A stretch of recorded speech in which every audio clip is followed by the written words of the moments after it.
ድሌትናን ብዘይ ድሌትናን ዝገበርናዮ እቲ ብፍላጥን ብዘይ ፍላጥን ዝሰራሕናዮ ስውርን ግሁድን ዝኾነ ሓጢአትና ምእንቲ እቲ ኣብ ልዕሊ ዝስመ ቅዱስ ስምካ ኢልካ ኦጎይታ ይቅረበለልና ኦጎይታ ከም ምሕረትካ ደኣ እምበር ከም ተግባርና ኣይኹን ኦጎይታ ብቑዓት ግበርና በምስጋና ከምዚ ኢልና በከመ ምሕረትከ አምላክነ ዋቆመከ ማበሳነ በከመ ምሕረትከ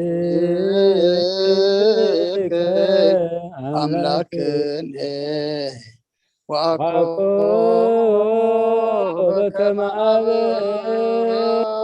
ማበሳነ በከመ ምሕረትከ አምላክነ ዋቆመከ ማበሳነ وقعت قبرنا مسكانا خمزيلنا خنصلي بسمايات تنبر أبونا سمك يقدس من قصرات مصاف أركام تاب سماي كم دم أمدري يكون نعلة تنجرنا لما هبنا نحن نزودلنا ورلونكم زحدقنا لهم بدلنا أسخنا دقلنا كبكفاد احنا نمبر فتنايت اتونا من قصن حايلين كبر نزل علمنا كايما امين وزت يا مريم بناي قدس كبريل مرا سلام تا سلام لك الله لنا دنگلي سغاخون دنگلي خي ادي جابير صبات قويتا سراوي سلام لك الله نسخكوانس برفتي خي فركرس مرخي وملت تصقا جابير مساخي اوفس تدس بالكي حتياتنا اخسر يلنا نفط ودغ يس كرسس منتانا محرت لمن لنا امين ناين السحات صلوت اوغيتا أبزا ما عالت زي أبكر ميخاب تجوارهم بقال حسابكم بكل واسطنا زحت عني نسخارهم ما فكر سبن سلزفن كا من تقدس مكالكات عرقنا محدا قلنا وأملاك بسلام كنا عدل سلام أو تيتابنا أبزا نايدك أسك زينا خاب كل شيء كفتنا تعبرنا كاب كل فاتن كاب كل فتنا سلام كحلونا خانا سلام الأكل أخلنا سجان برهراين تما فكر سب زخنا حد ودخاق ويتنان أملاقنا مدحنا يسكرسس يتبون مسؤون كبرين وداسين قرمان زلك معرخ أم زخنا وهابي وقت منفس قدس المسكانة يقبع كحجين نزل علمن آمين كرمي دحر نفسه وكف ساعات زي صلوات وقويتا محرنا محرد كاونا بزحلنا وعب نفسه وكف ساعات انجزين نفسه ما يمدرين بخبرة السجد الكاكروسس ومن عملخنا بعد نويت عقسم زمرات مسنات تمل أخن روحن نتوما أنا قدامي حتى يتانيا تاتون تمحر حتى بن الساعات ماليش بهوات كنا برمبرموت زي تدلي انت صبيهم زلت تسفى سمايات كرهو كل من نبدو حنا تتقدم وقويتا أبزا ساعات دي أنا كل ساعات لما أنا نتقبل هواتنا كان علنا تزادت كان قبر مرحنا منفسنا قدس تقانا حساباتنا أنسه تمنيتنا ونسمر حمامنا فوس حاتياتنا حدا قلنا كاب كل غفع حزن سكيات بنر عنا هلونا ممكن عقاب بقدسان ملاك تخلونا أنا وحدة أمنات كنا من رحمتي نابت زي مرمرن زي والسنة فتت كان بس عدلنا نسغان زال عالم بروخي خامين بقعات برنا مسكانا خمزيلنا خنصلي أبسمايات نبر أبونا سمكاي قدس من قصغات مصاف قد كاخم تعب سمايكم دما عم مدري خونا على تنجرانا لهم هبنا احنا نزودلنا بدلهم كم زحدقنا لهم بدلنا نعمسانا نحدقلنا كفادنا نمبر فتنايت من قصن حيلين كبر نزل على الناس كأيما أمي نزلت يا مريم بناء قدس جبريل مرا سلام تا سلام لك الله بحلنا خد انجلي سجاخون دنجلي خد جابير صباح بيت سراوي سلام لك سركان سبرختي غير فركر سهم رقم تزجع جابير مساقي وست دسوال كحد نخسر يلنا نفتو ودخي يسكر سسمنت أنا محرت لمن لنا آمين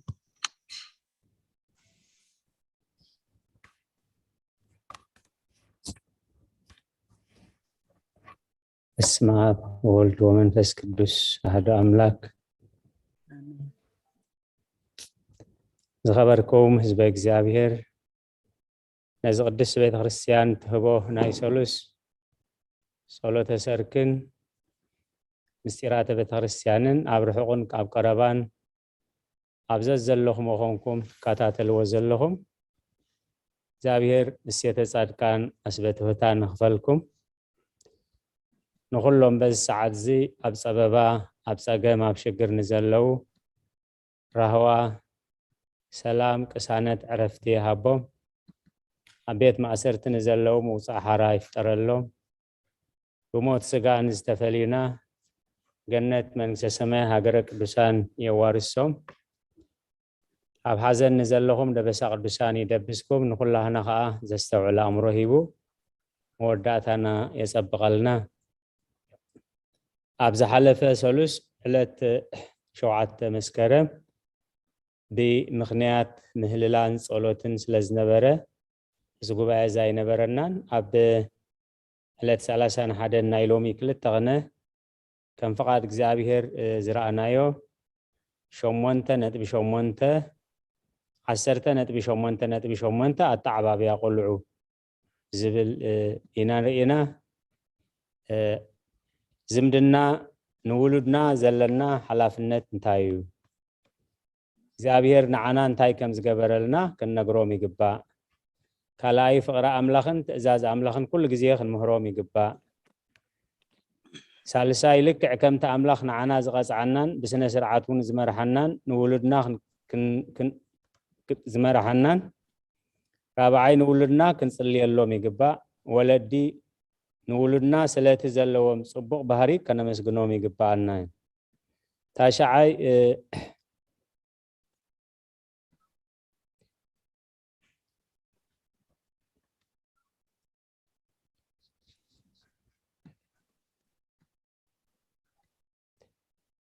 نقدسانا مصننع سرح مبهابن بمحجازن كقلقلو لبوم እግዚአብሔር تساتفو سب حدار أب كريستياناوي أقلقلوت يلو نقدسانا مصننع سرح بمهابن بمحجازن زقلقلو لبوم እግዚአብሔር نقلقلوتن زهابو يوم حواريا باولوس مسوم تقميتو سرحون هيبوم نبري يلو نعيو قويتا ملؤ بملؤ جزاء رسوم زهابو يوم مس باولوس بحبارنا أقلقلوت مس يوم نبرو نابلوس زفريون زمهارون سبات يوم نساتهم أبكن دهوتيك سادهم زحلوف يوم بمبال باولوس مسكير اللهم علوي رومي 10:3-4 بيتهم نأقلقلوت قويتا زوفيون يروم زوم سبات زيوم كل جزية بحبار زتقصو سبات نبرو أب كل أقلقلوتهم تفالي اليوم يفلتون إذا أقلقلوتهم كا أب قدوسن عاب مسقانات ناقوتن زترفع أقلقلوت مخانو أريئنا أيو حانتس نبرتكم نوانجيل كريستوس بك اعترايخون زتباها لغال زفاسمو ومنات سب كيدان نبرو أبزا حالفة جزينا تقيسنا يمنيرنا بزون تقيشوا مالو سماتهم بمنصر موسبو زتقامو كتمت كله نزم دناتات أبكل تعبيت مدبات كخافلي خوليوم كخفالي خوليوم زمدنا تولدو يقرب يرها كاب حدا حدا قولدو تولد كاب بمخان زفتر زمدنا يو أبنت أب حقون نحقو أبو أدحو حبتي ولد حوبو أكو أمو حتنو ود حوبو ولاكو ودمو وزته زمدنا موسبو يقرب يرها حدا موسبو مستفز أما زفتر زمدناتات يو أبنت حامو حمات حاموت نعلتي زوما حنو وزته نعوتات أبنت روت نحماتاز قبرتو مستنكر حياونت أما صحفروت تزنتيلنا له أبراهام نلوت زرعيو حياونت يوناتان داويت زرعيو حياونت داويت نساؤل حمو زرعيو حياونت نايفو شولات أبنت يلو لابان يعيقوب زرعيو حسم يعيقوب نيساو يعيقوب ندقو بعدلو زهاسيوم دقي يعيقوب نيوسيف بدحريو كام منزرنا مرحاق إلو نام منزرنا خاب زقالعنا نقرات قالات فتوة زلعلنا يدان فتوة قالات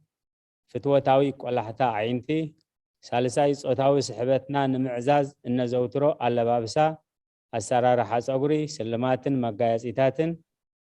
ناب منزرنا كقالعنا زخلو دخامات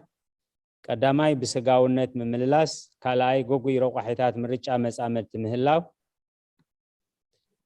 سالساي نمنزرنا خماماراسي تحاسبو زدرهو غدلتات من صبراق نقفيتا مقلالن ምቅላል ንበር ናዕዳን ምስጋናን ዘይተዘውትር ምዃን ጽሬት መላእ ሰብነት ይኹን ጽሬት ዝተፈላለዩ አካላት ሰብነት ከመና አፍ እግሪ ጾታዊ አካላት ጽሬት ገዛን ንብረትን ቆልዑ ዘይምሕላው ተጽዕኖ ዝገብር ሕቶታት ወይ ትጽቢታት ምብዛሕ ንመጻምድትኻ ምስቶም ተብንቆም ካልኦት ሰባት ብምውድዳር ከተስተሓፍር ምምራጽ ንመጻምድትኻ ዝኾነ ዓይነት ተገዳስነት ዘይተርኢ ሸለልተኛ ምዃን ኣብ ጾታዊ ርክብ ዝረአዩ ጸገማት ራብዓይ ማለት እዩ መውስቦ ምእንቲ ጾታዊ ርክብ ኢልካ ከም እንስሳ ደፊርካ ዘይእቶ እንተኾነኳ ጾታዊ ርክብ ኣገዳሲ ክፋል ናይ ቅዱስ መውስቦ ምዃኑ ዝከሓድ ኣይኮነን ስለዚ ኸ እግዚኣብሔር ንኽልቲኡ ጾታ ብጾታዊ ርክብ ዝዓግብሉ ኣካላውን ቆመናውን ኣቃውማ ሂቡ ዝፈጠሮም ጾታዊ ርክብ ንብዘሎቲ ኪዳናዊ ዝምድና ዘመቅርን ዝዕቅብን ጨው መውስቦ እዩ ስለዚ ነፍሲ ወከፍ መጻምድቲ ንገዛእ ርእሱ ጥራይ ዘይኮነ ነቲ መጻምድቱ ብጾታዊ ርክብ ናይ ምዕጋብ ኪዳናዊ ሓላፍነት ኣለዎ ንጾታዊ ርክብ ኣብቲ ኪዳናዊ ዝምድናኻ ከም ናይ መባድልቲ ኣጽዋር ጌርካ ምጥቃም ኣዝዩ ከቢድ መንፈሳዊ በደል እዩ እቲ ሃዋርያዊ ትእዛዝ እውን ንመጻምድትና ናይ መውስቦ መሰሉ ከይንኸሎ ብጽኑዕ እዩ ዘጠንቅቐና ንመጻምድትኻ ብጾታዊ ርክብ ከተዕግቦ ዝከኣለካ ኩሉ ዘይምግባር ካብኡ ሓሊፍካ እውን ምሕሳም ናይ ኣእምሮ መጻምድትኻ ምንዝርናዊ ሓሳብ ከተስርጽ ናይ ምፍታን ዓሻም ርጫ እዩ ናይቲ ናይ ምርጫኻ ሳዕብየን ቀዳማይ ግዳይ ድማ በዓልኻ ኢኻ ትኸውን ሓሙሻይ ሚዛንን ቀዳምነትን ናይ ዝምድናታት ዘይምሕላው ምስ ወለድኻ ምስ ደቅኻ ወይ እውን ምስ ካልኦት ሰባት ዘለካ ዝምድና ካብቲ ምስ መጻምድትኻ ዘለካ ዝምድና ዓቢኻ እትርእዮን ብቐዳምነት ትሰርዖን እንተኾንካ ኣብቲ መጻምድትኻ ምንዝርናዊ ሓሳብ ከተስርጽ ይከኣል እዩ ብመሰረቱ እውን ነቲ ኣምላኽ ዝሰርዖ ናይ ዝምድና ቀዳምነታት ትግህሶን ተዘናብሎን ስለ ዘለኻ ካብ ኣብ መጻምድትኻ ንላዕሊ ኣብ ኣምላኽ ትፍጽሞ በደል እዩ ዝኸብድ ሻዱሻይ ስእነት ውሉድ ብሕቡእ ካብ ካልእ ሰብ ናይ ምውላድ ሃቐና ከሕድር ይኽእል እዩ ወይ ከዓ ነቲ ዘይወልድ መጻምድቲ ክትርኢ ካልእ ወላድ ኢሉ ዝሓስበሉ ሰብ ክምርዖ ናይ ምሕሳብ ርኹስ ኣማራጺ ክሓድሮ ተኽእሎ ኣሎ ከም ናይ አብርሃምን ሳራን ብስምምዕ ክልቲኦም ብወሰን ናይ ምውላድ ሓሳብ ከልዕሉ እውን ይከኣል እዩ ፍትሕ ኣፍ ደገ ነባሪ ዝምድና ድሕሪ ፍትሕ ጥልመት እዩ ሳዕብየን ፍትሕ ቀዳማይ ኣብ ደቅናን ውሉድታትን ኣብቲ ናይ ባእስን ክርክርን እዋን ነቶም ደቂ ከቢድ ፍርሃትን ጭንቀትን እዩ ዝሓድሮም ኣብ ኣእምራዊ ምዕባልኦም ኣዝዩ ዓብዪ ሃስያ እዩ ዘውርድ ብንኣሽቶኦም ኮነ ምስ ዓበዩ ብብዙሕ ዓይነት ከም እኒ ቅዛነት ዝኣመሰሉ ኣእምራዊ ይቕሬታ ሚት ዘይገበርኩማ ዘለኹም ናይ ምብሃሃል ጸገማት ናይ ምፍታሕን ካልኦት ማሕበራዊ ክእለታትን ሕፅረት የጋጥሞም ምስ ሰይተቦ ወይ ምስ ሰብኣይ ኣዲኦም ምቕማጥ ብዙሕ ስቃይ ከውረድሎም ይኽእል ሕራይ ኤሪትሪያን ኣይፎን ሚታይ ገበርክያን ኣለኺ ድምፂ ይመፅእ ኣሎ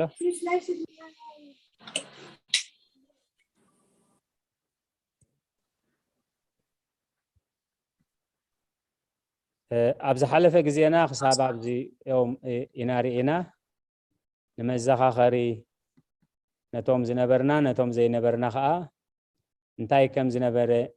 ቅልጥፍ ኢለ ጠቂሰዮ ማለት እዩ ከም ፈቃድ እግዚአብሔር ሎሚ ኣብቲ ሕብረተሰብ ብዓብዩ ማለት ኣብ ቃል ኪዳን ፍትሕ ምስ ዘጋጥም እንታይ ሳዕብየናት ይመጽእ እዩ ኣብ 10 ክፋል 7 መስከረም ክንሪኦ መደብ ነይሩ ብምህልላ ስለዝተተከአ ሎማዓንቲ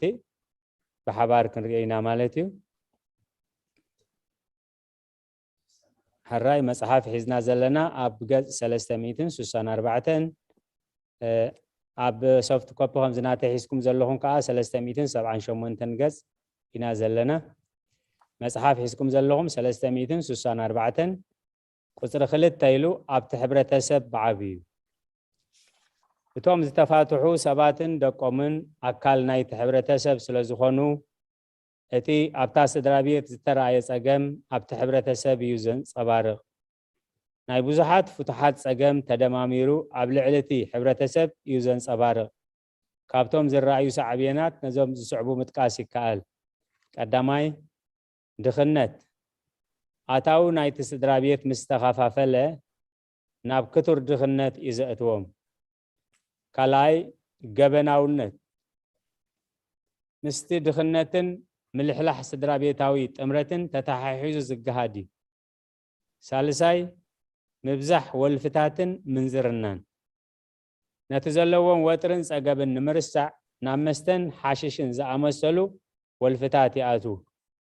ድኽነት ምስ ዝኸብድ ድማ መሰረታዊ ድልየታት ንምምላእ ትሕቲ ዕድመ ቆልዑ ከይተረፉ ናብ ምንዝርና ክዋፈራ ይኽእላ ራብዓይ ስእነት ጥዕና እዚ ኣብ ላዕሊ ዝተዘርዘረ ፀገማት ናብ ስነ ኣእምራዊ ሕማማት ብስእነት ምግቢ ብፆታዊ ርክብ ብዝመሓላለፉ በቲ ዘማዕበልዎ ጎዳኢ ወልፍታት ሕማማት ናይ ምምዕባል ተኽእሎታት ይፈጥር እቲ ስእነት ጥዕና ነቲ ጠንቂ ዝኾነ ረቋሒታት መመሊሱ ከም ዝገድድ እናገበረ ዑደታዊ መልክዕ ይሕዝ ሳልሳይ ኣብ ቤተ ክርስቲያን ብዓብዩ ስም ኣምላኽ ይፅረፍ ኣምላኽ ኣብታ ቤተ ክርስቲያን ካብታ ቤተ ክርስቲያን ይርሕቕ ኩሉ ምስጢራት ክትፍፅም ከላ መንፈስ ቅዱስ ስለ ዘይሓብራ ኩሉ ኣገልግሎታ ከንቱ ኮይኑ እዩ ዝተርፍ በቲ ኣብ ማእከሉ ኮይና እተገልግሎ ዘላ ሕብረተሰብ ትነዓቕ ከምቲ ናይ ዘበን ኤሊ ዓይነት ውድቀት የጋጥም ካብዚ ከም ዝሰውረና ውሉድ ንምውላድ ካብቶም ሰለስተ ካልኣውያን ዕላማታት መውስቦ ብሳልሳይ ደረጃ ዝጥቀስ እቲ ውሉድ ንምውላድ ዝብል ዕላማ እዩ ኣብ መጽሓፍ ተኽሊል ገጽ 19 ቁጽሪ 10 ውሉድ ንምውላድ ማለት ብዝሑ ተባዝሑ ንምድሪ ምልእዋ ዝብል ትእዛዝ ኣምላኽ ንምፍጻም ብዝብል ቃል ተገሊጹ ይርከብ ዘፍጥረት 1:28 9 1-3 እግዚአብሔር እቲ ብምስሉ ዝፈጠሮ ሰብ ተባዚሑ ንምድሪ ክመልእ ዝደለየሉ መለኮታዊ ዕላማ ኣለዎ ስለዚ ዝኾነ ይኹን ሰብ ብመውስቦ ውሉድ ምውላድ ከባዝሑ ቅድሚ ምውሳኑ ነቲ እግዚአብሔር ክንባዛሕ ዝደለየሉ ዕላማ ክፈልጦ ካብ ሓሊፉን ክሕልወን ከተግብሮን ይግባእ ካብ ዕላማ ኣምላኽ ወፃኢ ብዝኾነ ምድራውን ባህላውን ዕላማታት ናብ ምውላድ ምእታው ግና ኣንጻር ዕላማ ኣምላኽ ደው መባል እዩ ዝኸውን እግዚአብሔር ንሰብ ኣብዛ ዓለም እዚኣ ዝፈጠረሉ ዕላማ ንምድሪ ክዓያን ክሕልዋን እዩ ዝነበረ ንዓለም እንሕልዋ ካብቲ ካብ ሰማያት ዝተደርበየ ዲያብሎስ ንዓለም እንሕልዋ ካብቲ ካብ ሰማያት ዝተደርበየ ዲያብሎስ እዩ ነይሩ እንሕልወሉ ጥበብ ድማ ትእዛዝ ኣምላኽ ብምኽባር ጥራይ ነበረ ዘፍጥረት 2:15-17 በዚ ንምድሪ ናይ ምዕያይን ምሕላውን ተልእኽኡ ንኽፍጽሞ ድማ ከባዛሕ ናይ ግድን ኮነ ስለዚ ድማ ፍረዩን ተባዝሑን ንምድሪ ከዓ ምልእዋን መለኽዋን ብምባል ትእዛዝን ስልጣንን ሃቦም ዘፍጥረት 1:28 ወዲ ሰብ ዓቕሙ ኮነ ህላዊኡ ድሩት ስለ ዝኾነ ኣብ ሓደ ቦታ ኮይኑ ንምልእቲ ዓለም ክሕልዋን ክዓያን ስለ ዘይክእል ተባዚሑ ንኹላ ምድሪ ክመልኣ የድልዮ ዓቕሙ ድማ ድሩት ስለ ዝኾነ ተባዚሑ ንዓቕምታቱ ደማሚሩ እዩ ነቲ ዝተዋህቦ ዕዮን ሓለዋን ክዓሞ ዝኽእል ስለዚ እናወለድካ ምብዛሕ ንወዲ ሰብ ብኣምላኽ ዝተዋህቦ መንፈሳውን መለኮታውን ተልእኾ እምበር ሰብኣዊ ምርጫ ኣይኮነን ነቢ ሚልክያስ ድማ እግዚአብሔር ክልተ አንጻር ጾታ ዘለዎም ሰባት ዝፈጠረሉን ምስጥረ ተኽሊል ዝሰራዓሉን ክንፈርን ክንባዛሕን ዝደለየሉ ዕላማ ብንጹር ቃላት ብኸምዚ ስዕብ ገሊጹልና ኣሎ እግዚአብሔር ሓደ ኣካልን ሓደ መንፈስ እንዳይገበረኩምን እዩ ስለምንታይ ከዩ ነዚ ዝገበሮ ናይ ብሓቂ ህዝቢ እግዚአብሔር ዝኾኑ ደቂ ምእንቲ ክትወልዱ ኢሉ እዩ እምበኣርሲ ገዛእ ርእስኹም ሓሉ ነታ ሰበይቲ ቃል ኪዳኑ ሓደ እኳ ኣይጥለማ እዩ ሚልክያስ 2:18 ንሕና ብኢድ ኣምላኽ ዝተፈጠርና ብሓጢኣት ድሕሪ ምኹብላልና ድማ ብደም ቅዱስ ወዱ ዝተዓደገት ሰብ ወዱ ዝተዓደግና ሰባት ኢና ቀዳማይ ቆሮንቶስ 6 19 تيتو كلتا 14 اتي النفاريلو زلنا سبنتنا بدم كريستوس تعدقن زيناتنا انتدعا خوينو اتوم بزا اكالات زي النفريوم دقنا دما ني املاخ امبر ناتنا كخونو ايكلونيوم እግዚአብሔር ንእስራኤላውያን ነቶም ዝወለድዎም ደቂ ንጣዖታት እናሓረዱ ክስውእዎም ምስራኤ በአፍ ነቢ ሕዝቅኤል ባሪኡ ገይሩ ነቶም ንዓይ ዝወለድክዎም አወዳትክን አዋልድክን ከዓ አጋንንቲ ምእንትኹ ሕጥዎም አልዒልኪ ሰዊእክዮም ንደቀይ ሓሪድኪ በሓዊ አሕሊፍኪ ዝወፈኽዮምሲ እዚ ምንዝርና ክዶ ውሒድክ እዩ ብምባል ዝተዛረበ ቃል እቶም እንወልዶም ደቁ ናቱ ናይ እግዚአብሔር እምበር ናትና ዘይምዃኖም ዘረጋግጸልና እዩ ሕዝቅኤል 16:10-11 ስለዚ ብመውስቦ ንኽትፋረ ከተንቅድ ከለኻን ፈሪኻ ደቅኻ ከተዕቢ ከለኻን ንእግዚአብሔር ኢልካ ከም ዝወለድካን ደቅኻ ዘይኮኑ ደቂ አምላኽ ተዕቢ ከም ዘለኻን ክርዳእካን አዚኻ ክትጥንቀቐሉን ይግባእካ እምበኣር ውሉድ ብሓበራ ዝተቐበልካ ህያብ አምላኽ እዩ መዝሙር ዳዊት 127 ቁፅሪ 3-5 ውህበት ናይ አምላኽ ምዃኑ እንተፈሊጥካ አተሓሕዝኡን አተዓባቢኡን ድማ ከምቲ እግዚአብሔር ዝደልዮ ክኸውን ይግባእ ንዕኡ ከም ዝበቕዑ ህዝቢ እግዚአብሔር ገርና ከነዕብየሉ ብሕድሪ ዝተቐበልናዮምን ኣብ ዕለተ ምጽአቱ ብሓላፍነት እንሕተተሎምን እዮም አቦና አብርሃም እቲ ኣብ እርግንኡ ዝወለዶ ይስሐቅ ናይቲ ወሃበ አምላኽ እምበር ናቱ ከም ዘይኮነ አርጊጹ ስለ ዝፈለጠ እግዚአብሔር ሰዋአለይ ምስ በሎ ነግ ፈረክ ከይበለ ክስውኦ ኸደ ዘፍጥረት 22:1-18 ሃና እቲ ዝተዋህባ ውሉድ ናይ እግዚአብሔር ምዃኑ ስለ ዝፈለጠት ካልኣይ መተካእታ ውሉድ ከይረኸበት ከላ ጡብ ሕድግ ምሰበለ ገና ብሕፃኑ ከሎ ናብ ቤት መቅደስ ከይዳ ንእግዚአብሔር ወፈየቶ ቀዳማይ ሳሙኤል 1:9-18 21-24 27-28 ክርስቲያን ምዃን ማለት ነቲ ካብ አምላኽ ብሕድሪ ዝተቐበልካዮ ዘበለ ኩሉ ህያብ ወይ መክሊት ተመሊስካ አፍሪኻ ናባዚሕካን ንእግዚአብሔር ክትህብ ምኽኣል ማለት እዩ ምምልላስ እዩ ንመንግስቲ አምላኽ ዝበቅዕ ሓቀኛ ክርስቲያን ዝገብረካ ማቴዎስ 25:14-30 እግዚአብሔር ንሓደ ሰብ ክጽውዖ ወይ ክሓርዮ ከሎ ነቲ ውልቀ ሰብ ንበይኑ ዘይኮነስ ነቶም ካብኡ ዝፈርዩ ደቅን ወለዶታትን እዩ ዝሓሪ ዘፍጥረት 18:16-19 ስለዚ ድማ ነቲ ምስ አብርሃም ዝኣተወ ኺዳን ምስኡ ጥራይ ዘይኮነ ምስ ኩሎም ዘርኡ ከም ዝኣተወ ገለጸ ዘፍጥረት 17:1-14 ሙሴ ነቲ ካብ አብርሃም ዝተቐበሎ ኺዳን ኣብ ውላዱ ስለ ዘይፈጸሞ ብቁጥዑ ከጥፍኦ እግዚአብሔር ኣብ ልዕሊኡ ተላዕለ ዘጸአት 4:24-26 ዮናዳብ ወዲ ራኬብ ዝተባህለ ናይ አምላኽ ሰብ ንዘርኡ ዘመሓላለፎ ንእግዚአብሔር ዘስምር ትእዛዝ ን10 ወለዶ ንኸባቢ 315 ዓመታት ዝኣክል ኣጽኒዑ ቀጸሎ ኤርምያስ 35:1-19 ሊቀ ካህናት ኤሊ ንደቁ ከምቲ እግዚአብሔር ዝደልዮ ገይሩ ከዕብዮምን ከቕንዖምን ስለ ዘይፈቐደ ንሱን ደቁን ኣብ ሓንቲ መዓልቲ ብኸፉእ ተቐዝፉ ካብዚ ከም ዝሰውረና እግዚአብሔር ቀዳማይ ሳሙኤል ምዕራፍ 2:12-17 22-32-36 ምዕራፍ 3:1-18 ምዕራፍ 4:1-22 እግዚአብሔር ብውልቀ ሰባት ጥራይ ዘይኮነ በቶም ካባታቶም ዝፈርዩ ወለዶታት እውን ስለ ዝግደስ ብምኽንያት ወለዲ ንብዙሓት ወለዶታት ክባርኽን ክቐጽዕን ተራእየ ዘፍጥረት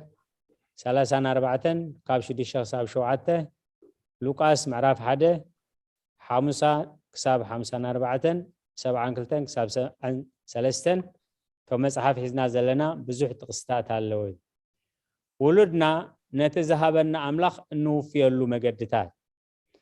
ቀዳማይ بصلوت ناب እግዚአብሔር بممعقاب مصحف مسافنتي 13 قصر 8 حساب 12 زفطرت 25 19 حساب 27 إيوب معرف حدا كاب حدا حساب 5 እግዚአብሔር ገና ኣብ ማሕፀን ከይተፈጠርና ከለና ስለዝፈልጠና ንሕናውን ገና ናመውስቦን ጥንስን ከይተበፅሐ ከሎ ኢና ክንጽሊ ዝግባአና ኢሳያስ 49 ሓደ 15 መሳፍንት 13 ካብ 1 ክሳብ 25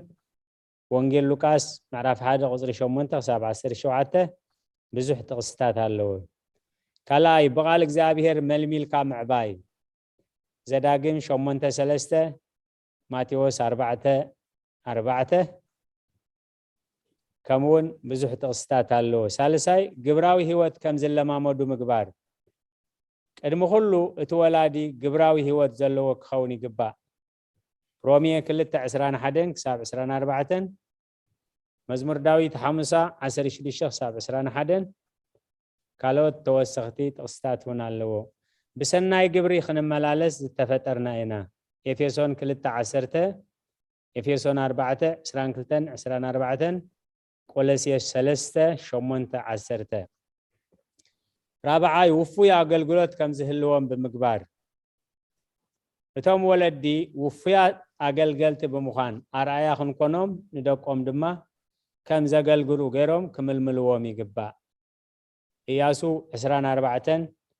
14 حساب 18 كمون قطر 22 زعات 8 قداماي تيموثيوس 1:3 حساب 4 فيليبي 2:19-22 قداماي كورنثوس 16 10:11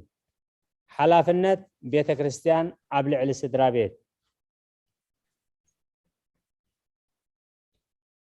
لبي ولادي نابولود لبولود ناولدهم مملاس حلافنت بيت كريستيان قبل علي سدرا بيت لبي ولدي نابولود لبولود ناولدهم مملاس ملكياس 4:5-6 لوقاس 1:17 بزي مئزاز زي حميو بكل رزنت ازوزات زخونو دقي كفريو بمحجاز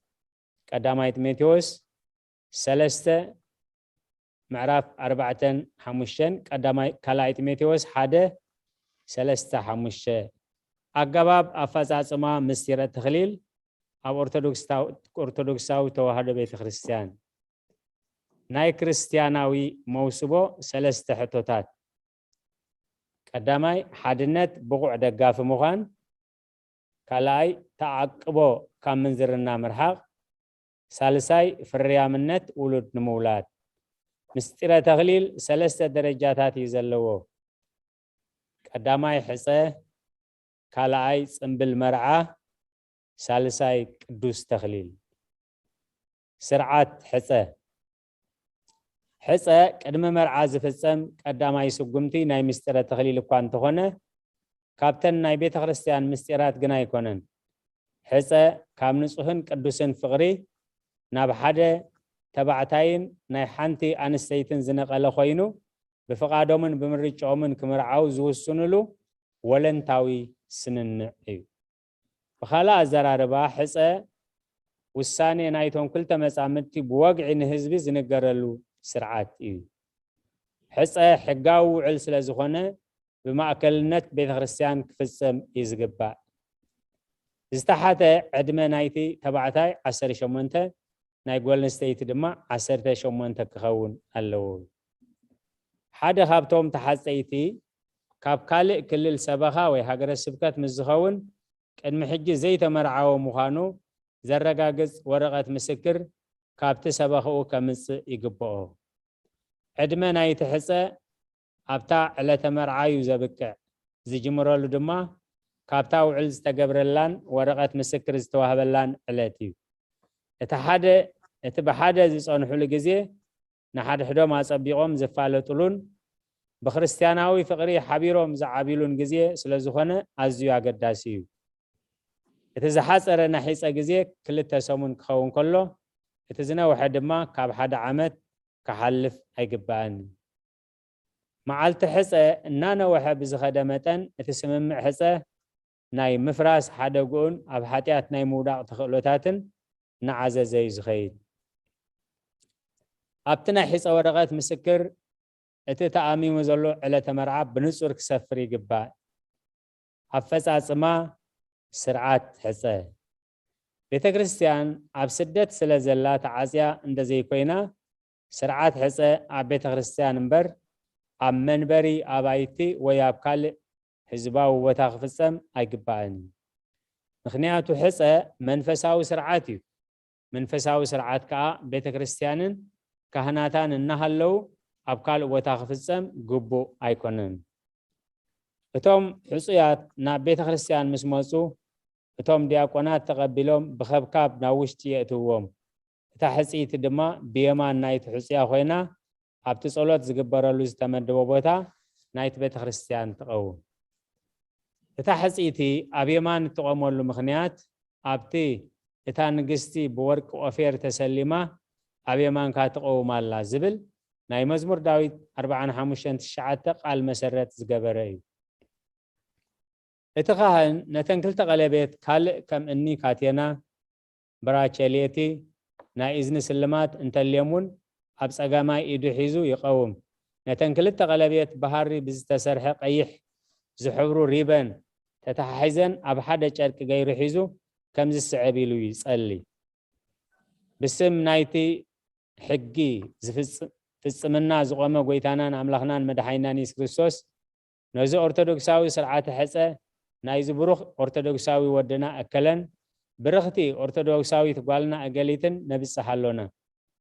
اتخاهن ابغزا ارسون ابتم حصياتن ابتقلبيتن سلماتن تمرت مسقال غيرو يبارخ بسم ابن ولدن منفس قدوسن ثلاثه غزيه مسدغاغمو اتخاهن نتقلبيت نتي حصي يهبو نسو دما ابناي يماناي ايدا قلبيتو مالت رابعي اصابعا يغبرلا اذا دما اتحصينا تحصيتي سلماتن نحغوس مخنياتن مخانو زملكتي بتا معالتتي وزرو بابيل ود سلاتيل انا خوس دي بسمي كتغز خا خشمكاي نتزحرخو بارياي نسخا ايخا الكان غرو انا اغزابير غيسا سراويت تزاريبه الله تنبيت هاجي معراف كلته قصري 23 بدحري دما اتا حصيتي نتقلبيت كابيد نايتخهن تقبلا نتحصيا ابي يمانا ايدو تغبرلو اتخهن كمتي ام معلت مرعوم زغبرو بعلو نتقلبيت نتم حصيات زي اتولم مخنيات نسو ناملاخ وكيلو زعي اغلغال سلازخونه نسو زعتو خالق سب كوصو ايكلن بعلاتهم مزغبرو كمناي مسممعومن مقبالومن ملكت يخونلهم منالبات كي تسامعوا تعريفهم نتحصهم انت افرس ودما حاتيات ايكونومن نتقلبيت دحري ملواتهم اتخاهن اتزترف سلمات بب حدا نتحصي هبومو نسدما نتحصيتو بعلو يسلمات كان كل التقلبيت كل غزيه بورق استسرحا كهونا يزغبا مخنياتو ورقي كاب كلاتهم عينت معدنات اتزنصهن زصبقن زخبرن زي مرتن سلازخونه نخبر نايت قدس موسبا زوكلي كم تورقي مسمنو حغزيه كي تبلاشو نخبر زخيد حدار لك دما كمو محلي معراف شومن تقزري شدشتن شوعاتن اتخاهن 4 خفلتات زلو صلوت يبصح مسقلو ابرئستهم حصياتان ميرو يصليلهم يصليلهمن يبارخومن بدحرزي اتوم دياقونات كبكاب بمغبار كساب دغيتات بيت كريستيان يفانوهم او دماتهم تساتفتي حقوسهم يغلصلهم بخمز دما اتنا حصه سرعات يزازم علاماتات حصه توم حصيات بزعبا التحساسبان درخيتاتن سبئنان بحرياتن قد هيوتن درجه منفساونتن ناي حد حدوم صبق غيروم نخفالتو محجاز كافتوت سغان اكالاوي قربتن رحيقوم قدسن منفساون حدنت كمعبلو ناي كلت يوم سدرابيتات نحد حدوم صبق غيروم كفالتون فقرن من رداءن متحبارن كما عبلون سدرا بيتاتن كالوت زملكتهم سباتن ابت صنبل مرعان ممسرات حدارن زحجزهم عبيتن كالن امدلاو كتحغاغزوم مفراس وعل حصه بحد قصلون ناموسبو كبصحوم زيكل صقم مسزغاتم اتم فللاي بقنع مغدي كفصام يغبا بفقري كم زتحاصاصيو كفالاليو خلو دما بسلامن بزي زخونه عنقاف صقماتن كفالاليو يغبا ولا حدار كغبرو اي خالو بكريستياناو حنتن فقرن كقصلغن يغباهم اتخاهن ناي مفللايان ورقات مسكر من تخدال ولوم كرخبو يغبا اتنات حصه زفرس زلو وغن نتستقبلوا سلماتن غنزبن زي هلاخي هياباتن كملس يغبو اتنات حصه زقصلو انبر كفرسو زيدل وغن غنا نتستقبلوا سلماتن غنزبن هيابن ايملسنين اتخاهن اتحصه خمس فرسه زغلص بتوم مصامتن مسخاخرن استفرمه وقعوا ورقه مسكر افريمون فريمون هيبو يفانو زعباتي تلواوط ونغرات مسمع مزسونو بستفالاليو اكلات وي سلطانات ناي سبغا بيت كريستيان كدانو يغبا بو خفتح زي كالمزخون ناب سبيلاو بيت فرد كخدو يخلو يوم صنبل مرعى حق بيت كريستيان مصحفه تخليل كمززو صنبل موسبو ابيت كريستيان كفصام يزغبو مرعون مرعاتن مس كلهم سدرا بيتهم فتوتومن فرق ليتي ناب بيت كريستيان يخدو مصحفه تخليل قص 55 قصري 1 اتمرعى دما ابيت كريستيان بصلوتن بمزمورن كنصنبل يحدر صلوت عطان دحر مبصحن قدم قداسينا بزلو غزي دما اتناي تخليل مستير يفصم اتوم مرعاوتي ابت قداسيه تساتيفهم كابت حدا اكال زغبر اماناوي سغان دم ناي كريستوس وسيدهم حدا سغا يخون ات بمستيره تخليل زتهانص حدنت بسغان دم ناي كريستوس بزبلص حدنت يصنع مالتي ازدي حوارياوي قال اب قداماي كورنثوس 10:16-17 اتا نحنا نبارخا ناي برخات صوا مسدم كريستوس حبرت زلوا ديكونتن اتا نقرسان جراس مسغا كريستوس حبرت زلوا ديكونتن حنتن جرا خاب تخونسي نحنا بزحات كلنا حدا سغاينا كمي كاب حنتن جراينا كمي كاب حنتي انجراينا تساتيفنا بمبال ارغاغيصلنا يو مستيرا قربان اخليلن محتمن ناي كلهم مستيرات سلازخونه نفس وكف مرعوتي كوسدو يغبا 10 افصاصما مستيره تخليل قدمت ناي مرعا صنبل اتورقات مسكر مدلاون مفرامن كفصام يغبا كمرعوتي كابتن مرعوم كصنبللو زحادرو ادراش نايت بيت كريستيان نابت بيت كريستيان بدياقونات كبكابنا تغبرلهم ناتو مرحوني اتومو ابت ዝተመደበሎም ቦታ ይቆሙ ተመርዓ ድማ በየማን ናይት መርዓዊ ያጥቀውም ቶም ተሳተፍቲ ታራ ጸሎት ዘይኮነ ኣብታ ዓቢ ምስጢር ናይ ተኽሊል ይሳተፉ ስለዘለው ብጸጥታን በአኽብሮትን ክከታተሉ ይግባእ ምክንያቱ እግዚአብሔር መንፈስ ቅዱስ ነቲ ቅዱስ ምስጢር ንምፍጻም ኣብታ ቤተ ክርስቲያን በአካል ተረኺቧል ኩላቶም ቶም ተሳተፍቲ ንኽብራ አምላኽን ቤተ ክርስቲያንን ንኽብሪ ናይቲ ምስጢርን ዝጥምትን ቅድስናን ውርዝነትን ዘንጸባርቕ አለባበሳ ክለብሱ ይግባእ ስለዚ ዘይእሩም ዘይግባእ ጽዩፍ አለባበሳን መጸባበቅን ምዝውታር ብጽኑዕ ክኽልከል እዩ ዝግባእ ምክንያቱ ንኣምላኽን ንቤተ ክርስቲያንን ጸርፊ እዩ ኣብ ቅድሚ ሱራፌልን ኩሩቤልን በኽናፎም ገጾምን ኣጋሮምን ዝኽልሉ ኣምላኽ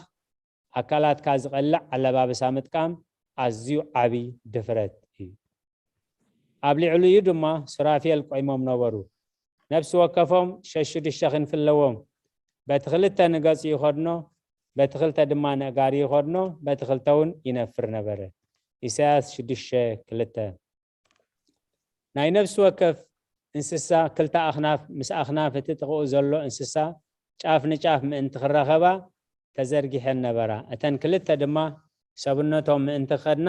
ተዓኽሊለን ነበራ ሕዝቅኤል 1:11 ናብ ቤት እግዚአብሔር ብቅድስና መምጻእ ከም ዝግባእ ቃል እግዚአብሔር ይእዘዝ እዩ ምስክራትካ ኣዝዮምን እዩ ጎይታዬ ንቤትካስ ንዘለዓለም ቅድስና ይግባእ መዝሙር ዳዊት 93:5 በታ ሰራዊትካ ተኽትተላ መዓልቲ ህዝብኻ ፈቲ ይመጽእ ከምቲ ካብ ከርሲ ወጋሕታ ዝመጽእ ኣውሊ ከምኡ መንእሰይካ ብልብሲ ቅድስና ይመጹኻ መዝሙር 110:3 ዘይግባእ ኣለባብሳ ኣብ ቅድሚ ኣጋይሽና ምስ እንለብስ ንክርስትናና ክብሪ የስእኖ እዩ ኣስዒቡ እቲ ካህን ከምዚ ስዕብና በለ ይሓትት ነዛ ኣብ መንጎ መርዓውን መርዓትን ዝግበር ዘሎ ስምምዕ ኣቦ ዝኾነ ወይ ሞግዚት ኮይኑ ዘዕበያ ወይ ነገራ ዝፍጽመላ ሰብ መን እዩ ኣቦኣ ወይ ሓደ ካብ ኣዝማዳ ወይ ዘዕበያ ሞግዚት እንሆ ኣለኹ ኣቦይ እንሃ ድማ ጓለይ ብምባል ናብ ካህን የቕርባ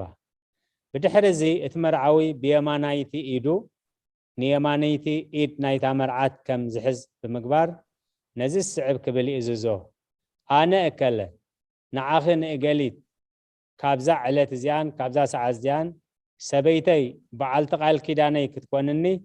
ምሳይ ክትነብሪ ተቐቢለኪ ኣለኹ ዘጸአት 20:23 ኣነ ኸኣ ብምሉእ ልበይ ንዓኺ ፈቱ ብኩሉ ክእለተይ ፍቓድኪ ክፍጽም እየ ብሰናይ ዘመን ከኖ ብኽፉእ ዘመን ኣብ እዋን ሃብቲ ኾነ ኣብ እዋን ድኽነት ወይ ኣብ ግዜ ጥዕና ኾነ ብግዜ ሕማም ካባኺ ኣይፍለኒ ስለዚ ከምቲ ቅዱስ ትእዛዝ ጎይታና ክሳዕ መዋዕል ህይወተይ ምሳኺ ኪዳነይ ከጽንዕ እምሕል ኣለኹ ይብል መጽሓፈ ተኽሊል ገጽ 25 ገጽ 25 ቁጽር 26 ክሳብ 28 ንመርዓት ድማ ብየማናይ ኢዳ ንየማናይ ኢዱ ናይቲ መርዓዊ ከም እትሕዝ ብምግባር ነዚ ስዕብ ክትብል ይእዘዛ ኣነ ንዓኻ በይንኻ ኣፍቅር ብምሉእ ልበይ ድልየትካ ፍጽም ብኩሉ ክእለተይ ድማ ንቓልካ እዘዝ ብሰናይ ዘመን ኮነ ብኽፉእ ዘመን ኣብ ግዜ ሃብቲ ኾነ ኣብ ግዜ ድኽነት ኣብ ግዜ ሕማም ኮነ ኣብ ግዜ ጥዕና ካባኻ ይፍለኒ ከምቲ ትእዛዝ ጎይታና ድማ ክሳዕ መዋዕል ህይወተይ ኪዳነይ ኣኣቱ ኣለሁ መጽሓፈ ተኽሊል ገጽ 25 ቁጽሪ 30 ኣብ ምጅማር ናይቲ ስርዓት እቶም መርዓውቲ ነቲ ኣብ ዕለት ሕፅኦም ኣብ የማና ኢዶም ዝገበርዎ ቀለቤት ኣውፂኦም ነቲ ካህን የረክብዎ እቲ ካህን ድማ ነቲ ቀለቤት ኣብ ቀይሕ ጨርቂ ሃሪ የንብሮ እቲ ቀይሕ ሕብሪ ደም ክርስቶስ ዘከመልክት ከሎ እቲ ክቡር ጨርቂ ሃሪ ምዃኑ ድማ ክብሪ ናይቲ ምስጢር የመልክት ብምውሃድ ናይቶም ክልተ ተዋሰብቲ ብደም ክርስቶስ ይዝፍጸም ናይ ዝኾነ ይኹን ክርስቲያና መውስቦ ሳልሳይ ኣካል ክርስቶስ እዩ እቲ ካህን ንመጋረጃ ናይቲ መቅደስ ከፊቱ መብራህቲ ምስ ወልዐ ናብቶም መርዑት ተመሊሱ ነቲ ቀለቤትን ንዓቶምን ብትምህርተ መስቀል ይባርኾም ጸሎተ ተኽሊል ኩሉ ግዜ ብስም ጎይታናን ኣምላኽናን መድሓኒናን ኢየሱስ ክርስቶስ ብምባል ዝጅምር ምክንያቱ ስም ክርስቶስ ንኩሉ ነገርን ንኩሉ ስራሕን ዝባርኽ እዩ ምስጢረ ተኽሊል ኣብ እምነት ክርስቶስ ዝተመስረተ እዩ ምስጢረ ተኽሊል ናይ ክርስቶስን ናይታ ብደሙ ዝዓደጋ ቅድስት ቤተ ክርስቲያንን ናይ ሓድነት ነጸብራቕ እዩ ክርስቶስ ጎይታና ምእንታ ህይወቱ መስዋዕቲ ድሕሪ ምግባር እውን ንቤተ ክርስቲያን ገና የፍቅራን ይሓልየላን ይሕልዋን እዩ ዘሎ እቲ ካህን ነተን ቀለቤት 3 ግዜ ቋፂሩ ይኣስረን እዩ እዚ ድማ መውስቦ ክፍታሕ ዘይክእል ጽኑዕ ኪዳን ምዃኑ ዘመልክት ዝግበር እዩ እቲ ካህን ከምዚ ብምባል ይጅምር ኣቱም ፍቁራት ኣሕዋተይ ሎሚ በዛ ዕለት እዚኣ ተጋቢእና ዘለና ንሓውና እገለን ንሓብትና እገሊትን ሓደ ኣካል ብዝገብሮም ሕገ ተኽሊል ከነዋስቦም ኢና እዛ ቅድስቲ መውስቦ እዚኣ ሰብኣይ በይኑ ክነብር ሰናይ ኣይኮነን እሞ ንዑት ትበቅዕ ደጋፊት ክገብረሉ እየ ብምባል ባዕሉ እግዚኣብሔር ንኣዳምን ሔዋንን ከይበደሉ ከለዉ ዝሃቦም ትእዛዝ እዩ ዘፍጥረት 2:19 ኢየሱስ ክርስቶስ ከዓ ስጋ ለቢሱ ምስ ተወልደ እሞ ሰብኣይ ምስ ኮነ ኣብ መጀመርታ ስብከቱ ኣብ ቃና ናይ ገሊላ ናብ መርዓተ ዓዲሙ ምስ ከደ ቀደሳን ኣኽበራን ዮሐንስ 2:1-10 ስለዚ ዝኾነ ሰብ ልቢ ከም ዘይብሉ እንስሳ ፍትወት ስጋ ንምፍጻም ጥራይሉ ብድፍረት ናብ መውስቦ ኣይእቶ ንእግዚአብሔር ብምፍራሕ نزا قدمنا بزعبا موسبو زغلصنايو بمستوعلن موسبو زدليلو حقه تفطرو بأمرو بمرداء اندا يكون موسبو استسرعه بزعبا سلسته نغراتي قداماي نجر ولود نمولات مالت بزحو تبازحو نمدر ملئوا زبل تأزاز أملاخ نمفستام زفترة حدا عسرته تشعته خب حدا حساب عسرته كالاي سبات كاب زموت من انتخ حلون نا أكالات كريستوس بمخانم جزاء رسوم كاب نورو نصحات من انتخ خونون ناي كريستوس أكالات زتباهلو دما كاب نورن كاب أبرن فوليات زخون آمن كريستوس لزخوني قداماي كورنثوس شوعات عسرته حمشته نزا سرعات زي أخا قدس باولوس بموسبو عب كل خبر يخون تمدكس أمين رخصت زي بولي يخون بمبال بخبري ذكيرو والو إبراويان 10:3-10:4 سالساي نعو تبكع دقافيت كقبرو اللي زفترات كلتا 18 بزبل 70 سبيتن أبقزي هابتغون أبقزي دخنت أبقزي حاوس كون أبقزي حزن أبقزي تعنا خون أبقزي حمام بخلنا أبروهم كررادو مدب أملاخ بمخاني زفترات كلتا 18 قداماي كورنثوس 15 سلازي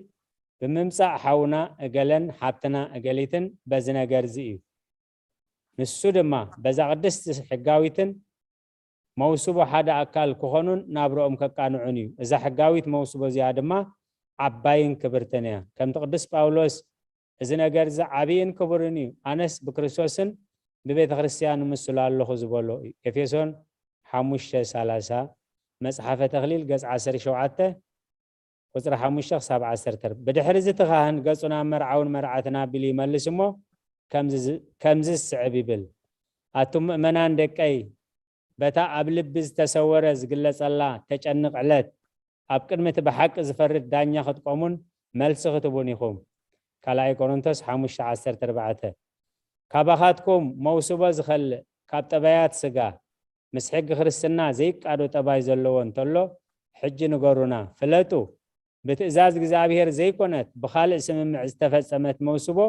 ካብ ሕጊ ኣምላኽ ውፅእት ስለ ዝኾነት ሓድነት ሰብኣይን ሰበይትን ኣይትህብን እያ መጽሓፈ ተኽሊል ገጽ 21 ቁጽሪ 15-17 ካህን ከምዝ እንዳበለ ፍቓድ መርዓዊ ይሓትት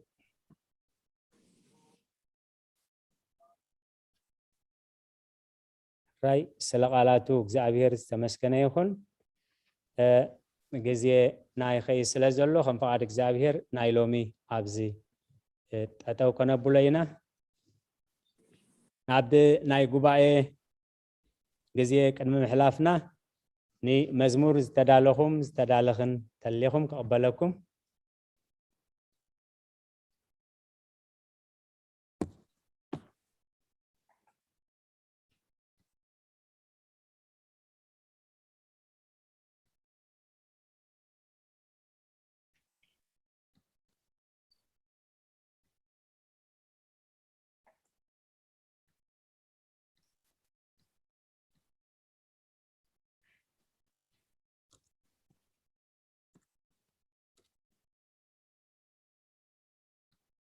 رايب مزمور استدالهم تليهم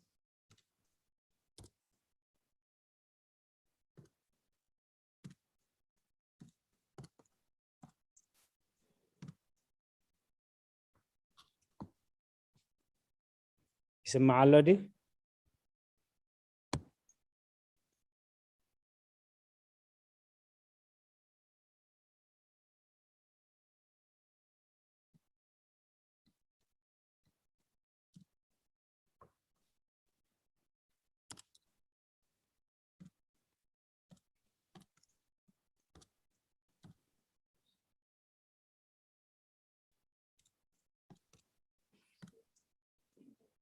يسمع له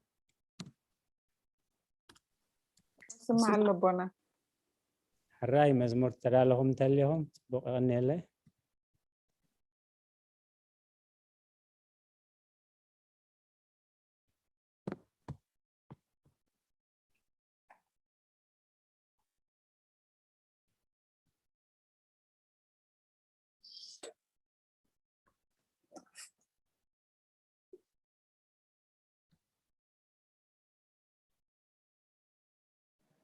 እግዚአብሔር ማለት ነው አነ ቆይ ተዳፈኒ እና ቆኒ ተሰማዕ ደፍሮ ስምዓ ኣሎ ክስታይ ክጠይሩ ዜና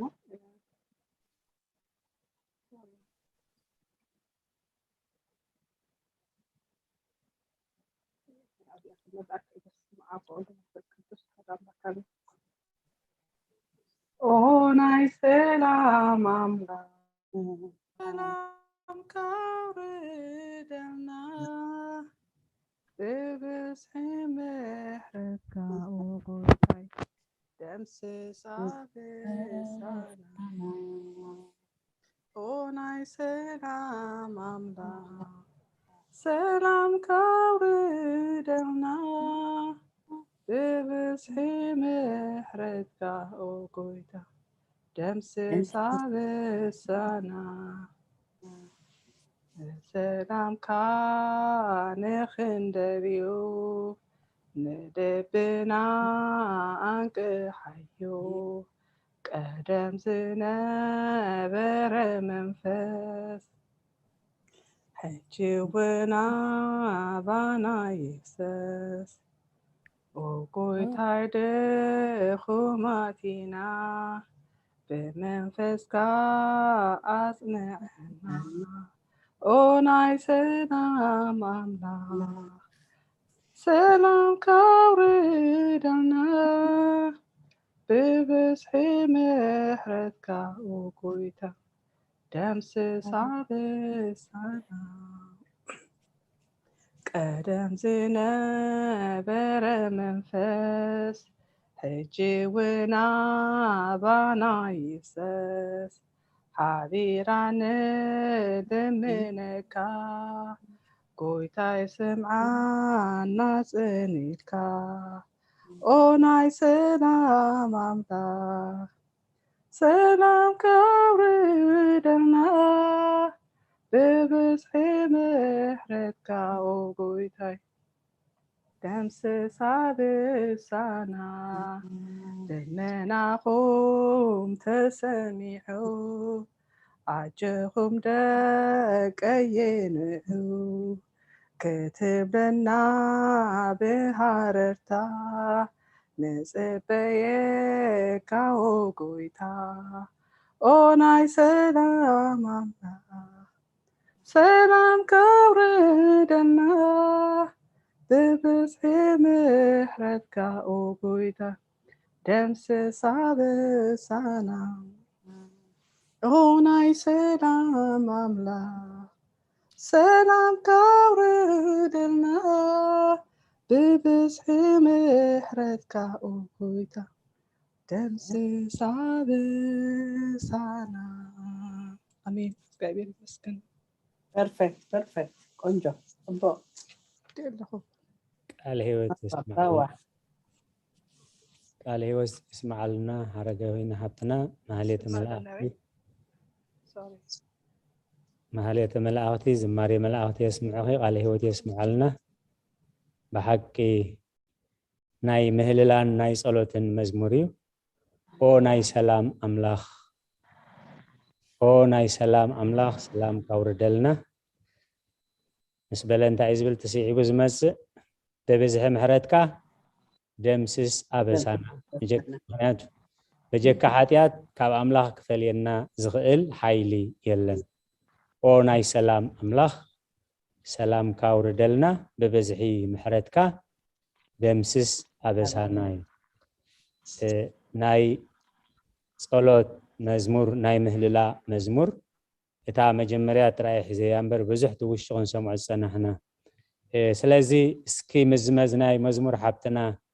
ዝኸይድ ንሰላም ዝምልከት ዝተዳለኹም መዝሙር ምስ ተጀመረት ምስ ሰማዕኹሞ ዝተዳለኹም ንሰላም ዝምልከት ጠቕሲ ዝሓዝኩም ዝተዳለኹም እንተለኹም ዕድል ክበኩም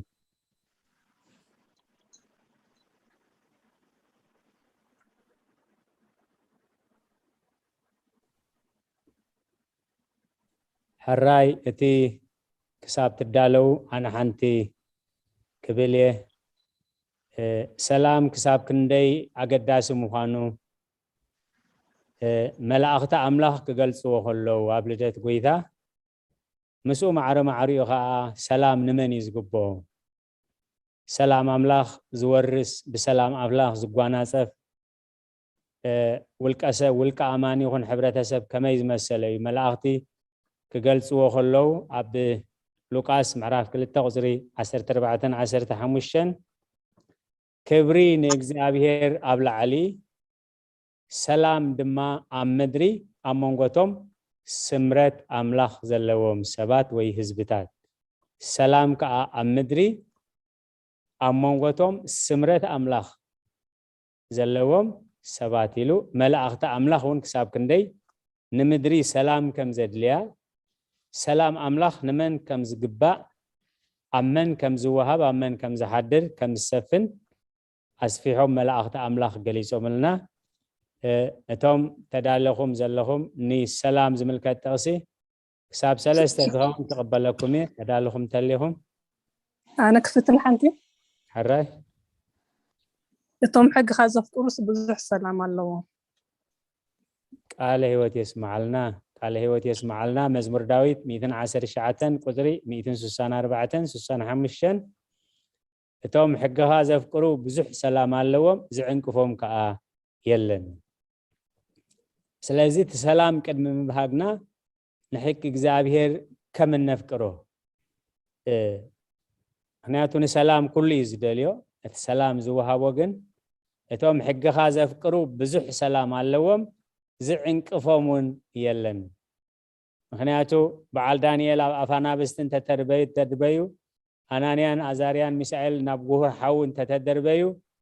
ጳውሎስ ጴጥሮስ ኣብ ቤት ማእሰርትን ተኣተወ ውሽጣዊ ሰላሙ ግን ሙሉእ ንሙሉእ ከም ዝነበረ ውሽጣዊ ሰላሙ መገልጽ ስለዚ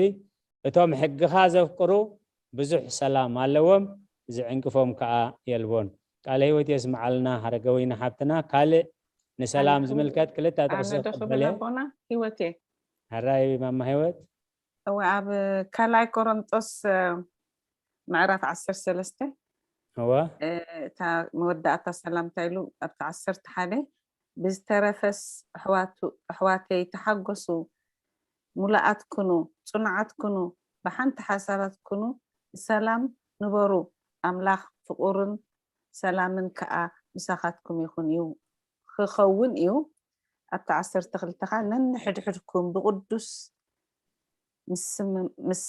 مسعام سلام تباهل آمين قال هيوت يسمع لنا قال هيوت يسمع لنا مس كله تسنق باراس نيعو بسلام نبرو سوؤت كنو صنعات كنو مسبله يتصنعات أملاح كا بسلام أملاح كم زمز أسفيه قاليزو قال هيوت يسمع لنا قال حانت تقصب زعبا سلام زملكت تقبله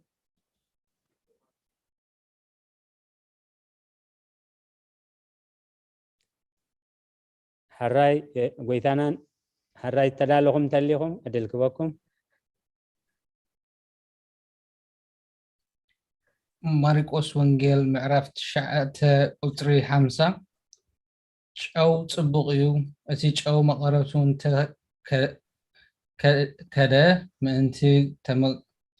ተመቅርዎ ኣብ ነፍስኩም ጨው ይሃልኩም ንሓድሕድኩም በሰላም ነበሩ ቃለ ህይወት ይስማዓልና አንዲት ንሓድሕድኩም በሰላም ነበሩ ጨው ይሃልኩም ንሓድሕድኩም በሰላም ነበሩ እቲ መግቢ ወይ ተሰብነት ጨው እንደዘይሃለወስ ብምንታይ ተመቅርዎ ንሓድሕድኩም በሰላም ነበሩ ቃለ ህይወት ይስማዓልና ጎይታናን መድሓኒናን ኢየሱስ ክርስቶስ ዝኣተወልና ኪዳን ከዓ ሓደ ካብዩ ወንጌል ዮሐንስ 14:27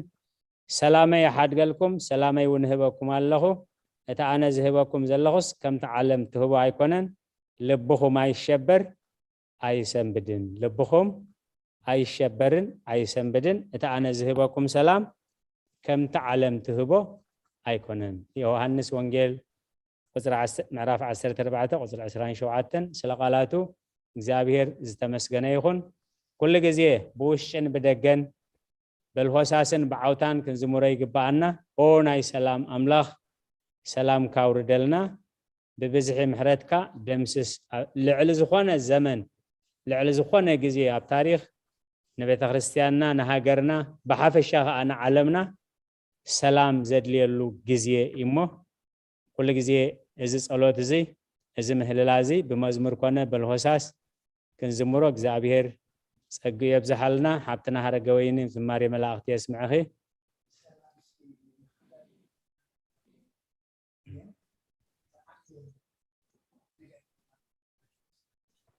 አሜን አቦና አብሶሪ አብስራህ ብቻ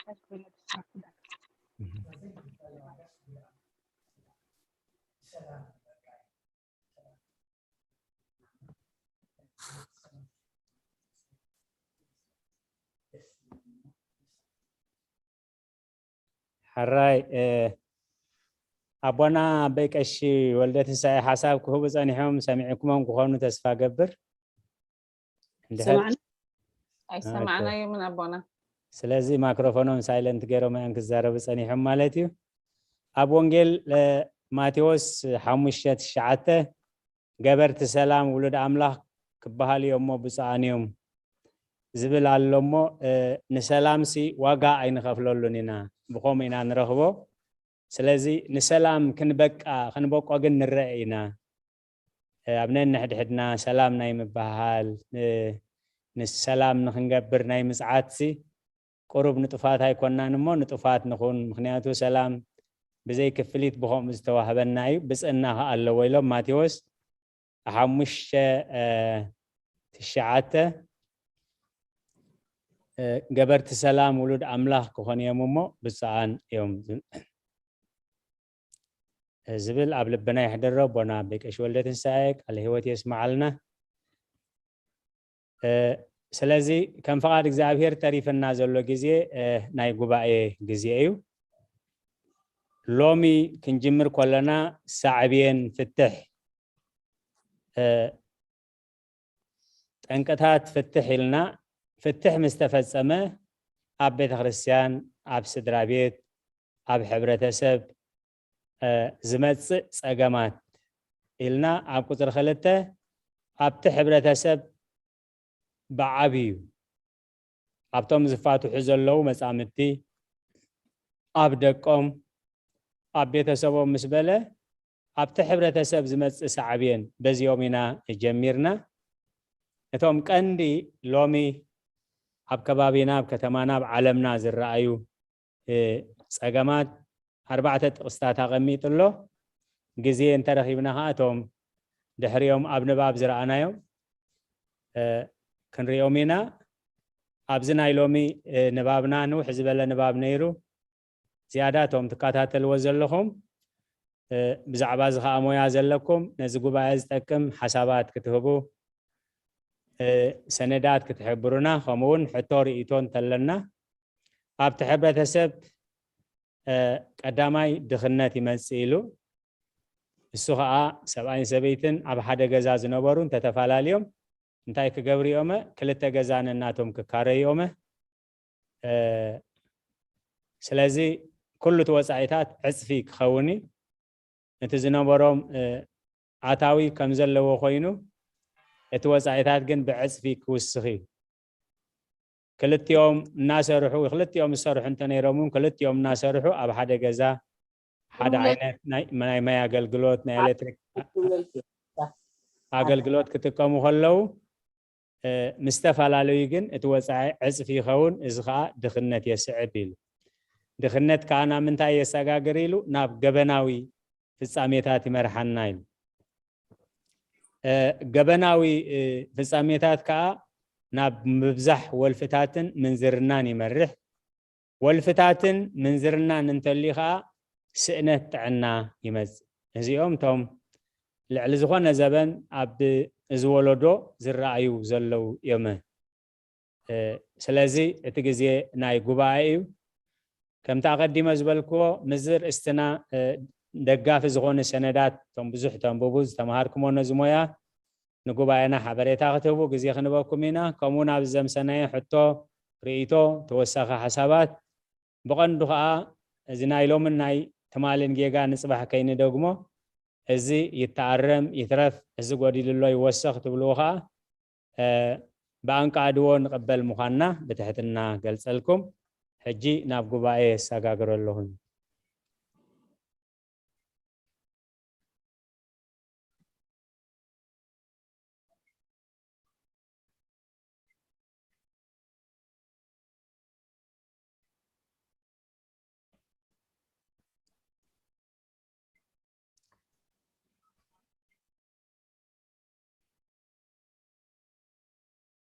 إذا سليداناتي رأيكم انتليو شوعات مسكرم تبل زلا يكيس قرل الله نمنتعي سند سلازوانا دحراي تمليشنا حادر استي كلتا جزية تدقيمو كي مسل منتي اتيا قومو مدب تتحيزا خمز نبرت جن بمهللا خمز تتكأتي مدب كم زي تتكبره تجلس زي 14 مسكرم قالومي كم استفسمه مالك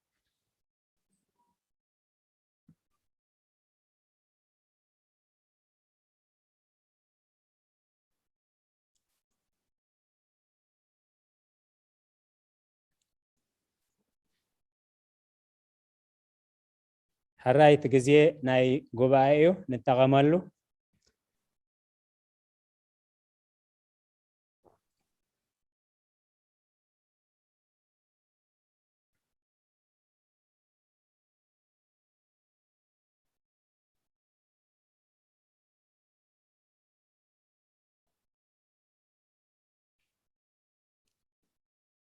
حراي سمع اللودي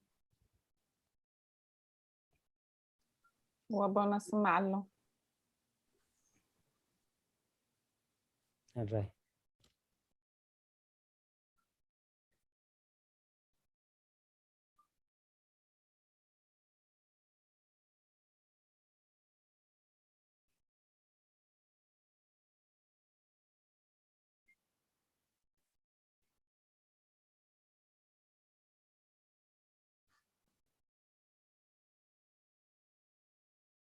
أيام ببنان نايتدالنا عندنا غني نايت مثلني ما أنا نشتي دخفتنا بنا هوتي حراي صرت وتحب زي اللي حراي شي كلتا نجر نزلوا يعني حد خد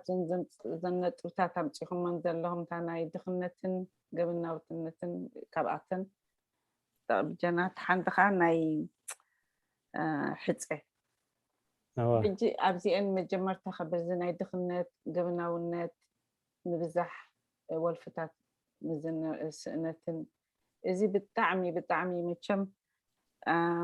مسكانا يوسن يقولون نزلنا جرزي خن مهارو زخالنا أبزقونا هنا جزي حجي خنستنتنو خلنا أبزنا يفتح التزعابة يخوي نزلو بحلف إن هنا حبرة سب إتي أبزنا يزعد بحجي خلون ديو جن أتليست تسيخ فاتحو خلونا تنقل عيلهم فرقي إتي شيرو إتايز بحال يكافلوا مالتي حدا سومنا وبقهم حدا سومنا بديهم حجي تنقروين يحجزهم مرد على يزاراربو دقهم كستاخي يقبرو يبول أبانا جن قربتي أبتسل خير كوينو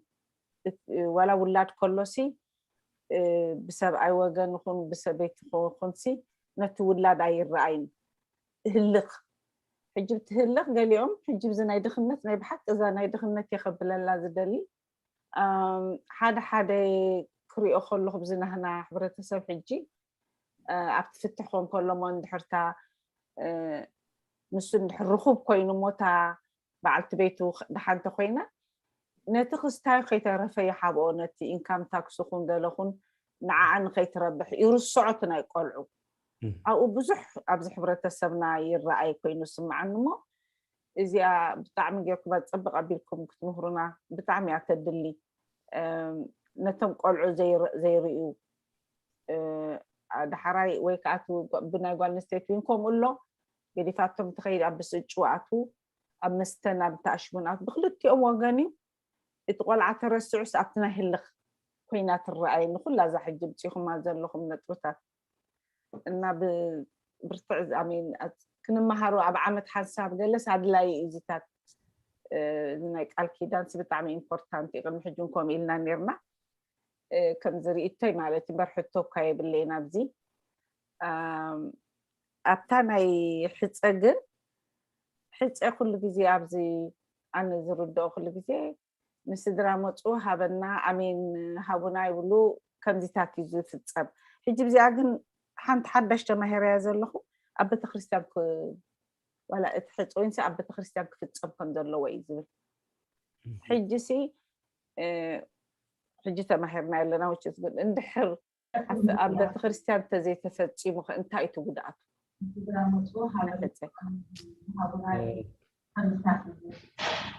እግዚአብሔር መስገን علي وتسمعنا في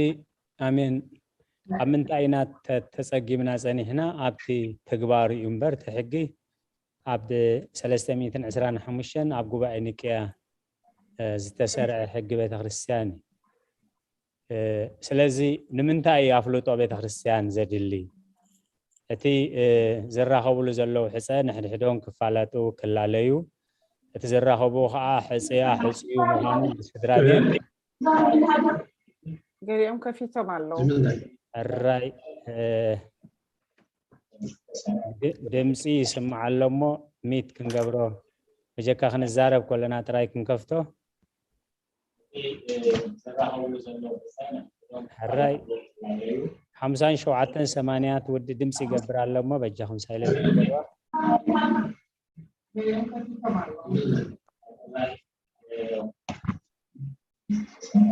ድምፂ ይስማዕ ኣሎሞ ሚት ክንገብሮ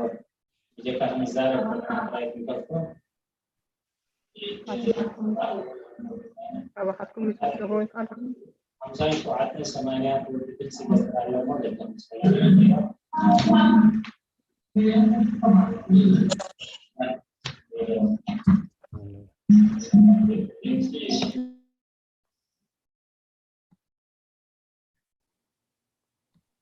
اوكي سمع الله هو حج تسمع لهم ابنا الراي اتحقي اب غباينك يا صدقي واب تغباري هنا تسقيمنا صنيحنا اتي حص ابت ክርስቲያን كهون زدليلو اتي ركب نايتهم حصيات حقاوي كهون ولدي نايكلت ولدي كفلتو مسمن تخيد الله مسمن تخد الله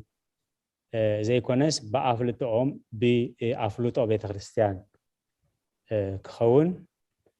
بقندو خاطر حص ناب قدوس قال كيدان من تخسغاغر بيت ክርስቲያን بصلوت بحلافነት ክትሕዞ ከም ዘለዋ بفلاي كا ابتي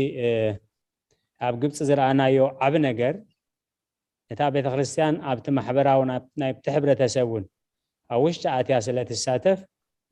እትወዲ ንኣበንስሑ ቅድሚ ንዝኾነ ሰብ ምግባር መንጋሩ ንኣበንስሑ ምሳይ ትነብር ሕፂቲ ረኺበ ኣለኹ ኢሉ ነትኻህን ጸሎት ክገብረሉ ምስ ነገሩ ሓደ ዝሓተሎ ትኻህን ማለት እዩ እታ ተሓፂኻያ ዘለኻ ክትሕፀያ ተሓስብ ዘለኻ ሰብ መጀመርያ ብዛዕባ ዝገልጽ ካብ ኣበንስሓ ወረቐት ኣምጻለይ ይብሎ ማለት ንዑ ኻልክዕከሙ እቲ ሕፂ ክኾነኒ በዓል ቃል ኪዳን ክኾነኒ በዓል ቤተይ ክኾነኒ ክትመርጽዮ ዘለኺ ወዲ ተባዕታይ ቤተ ክርስቲያን ኸይድ ንስሓ ወስድ ቅዱስ ቁርባን ወስድ ቤተ ክርስቲያን ዝመላለስ ወዲ ቤተ ክርስቲያን ምዃኑ ካብ ኣበንስሑ ወረቐት ኣምጽለይ ካብ ቤተ ክርስቲያን ወረቐት ኣምጽለይ ይብል ማለት ስለዚህ ነቲ ወዲ ተባዕታይ ታ ቤተ ክርስቲያን ተውሕሰሉ ነታ ጓል ኣንስተይቲ ከዓ ቤተ ክርስቲያን ተውሕሰላ ማለት እቲ ካህን ኣበንስሑ ብርግጽ ዝወደይ እዚ ኩሉ ጸሎተ ሰርክን ስብሃተ ነግህን ንሳተፍ ንስሓ ወስድ ቅዱስ ቁርባን ወስድ ኣብ ቤተ ክርስቲያን ዝመላለስ ወደይ ምዃኑ ብስም ቤተ ክርስቲያን ንምስክር ኣለኹ ኢሉ ወረቐት ጽሒፉ ምስሃቦ ብድሕሪኡ ዘሰክፍ ጉዳያት ኣይክህሉኒ ማለት ንዓውን ልክዕከሙ ኢሉ ሕጂ ካብዚ ጀሚሩ እታ ቤተ ክርስቲያን ነቲ ኣብ ክልቲኦም ዝመጽእ ሓደጋታት እቲ ወዲ ተባዕታይ ከየታልል ታጓል ንስተይቱን ከይተታልል ብውሕስ መገዲ ይመጹ ማለት ስለዚህ ትሕጊ ልክዕ ከምቲ ኢልዎ ዘሎ ተቐለቤት ንምንታዮም ኣብ ሕፀ በዓላቶም ዘእትዎ ክወፅእ እንተዘይተሰሚዖም ክወፅእ ስለ ዝኽእል ኣብ መርዓ ግን እቲ ካህን ክርስቶስ ወኪሉ እቲ ካህን እዩ ነቲ ቀለቤት ዘእትዎ ክርስቶስ ዘእትዎ ከዓ እቲ መርዓዊ ባዕሉ ከውፅእ ይክእልኒ እታ መርዓት ከዓ ባዕላ ክትውፆ ኣይትኽእልኒ ስለዚ ብምሉኡ ኣብቲ መፅሓፈ ተኽሊል ክገልፆ ፀኒሑ ብምሉኡ እቲ ናይ ሕፀ ጸሎትን ናይ ሕፀ ስርዓታትን ሰሪዕዎ እቲ መፅሓፈ ተኽሊል እውን ብትግርኛን ብግእዝን ተተርጊሙ ተዘርጊሕሎ ንእሽተይ መፅሓፊ ኣብ ጅባ ከኣቱ ዝኽእል ተተርጊሙ ተዘርጊሕሎ ማለት ቃል ህይወት የስማዓልና ህይወት ሃብትና ናብ ካልእ ክንሰግድ እታ ናይ ጽልኢ ንብላ ብቆንዱ ወሊድ ካን ተዋሊድ ካን ዋላ በሐንሳብ ክትነብር እንደዘይ ከአልካ ግን بفقر ክትጣማመት መመገድኻ ኸድካ እዚ ናይ ሰይጣን ዘርኢ ዝኾነ አደ ብዛዕባ በዓል ቤታ አቦኹም ከምዚ ዝኣደቡ እናበለት ነቦኦም ከምዚ ጸልዎ ክትገብር አቦውን ከምኡ አዲኹም ከምዚ ኣስራሓ እንዳበሉ ነዲኦም ከም ጸልዋ ዝገብር እዚ ሰይጣናዊ ስራሕ ስለ ዝኾነ ዋላት ልዕሊ ዓቕምና ኮይኑ ተተፈላለናውን እቲ ግቡእ ዋላት ናይ ኪዳናዊ ፍቅሪ እንደዘይ ሃለወና እቲ ክርስቲያናዊ ፍቅሪ ግን ክህልወና ይግባእ ንጸላእትኩም አፍቅሩ እንዳበለና ወንጌልሲ ወሊድካ ንዘመድካ ንዝወለደትልካ ደ ንዝወለደልካ በዓል ቤት እሞኻ ጠመርቲ ዝኾኑ ኣብ ኩሉ ናብራ ጠመርቲ ዝኾኑ ናይ ክልተ የኻፍረ ዝኾኑ ውላድ እንዳሃለውኻ ብጽልኢ ክትጠማመት ክትተሓባባ ከምዚ ህይወት ሓብትና ዝበለቶ እዚ ክርስቲያናዊ ናብራ ንሕሊና ዘይቕስን ኣብ ቅድሚ ወለድኻውን ንሓዋሩ ዘሕስር ምክንያቱ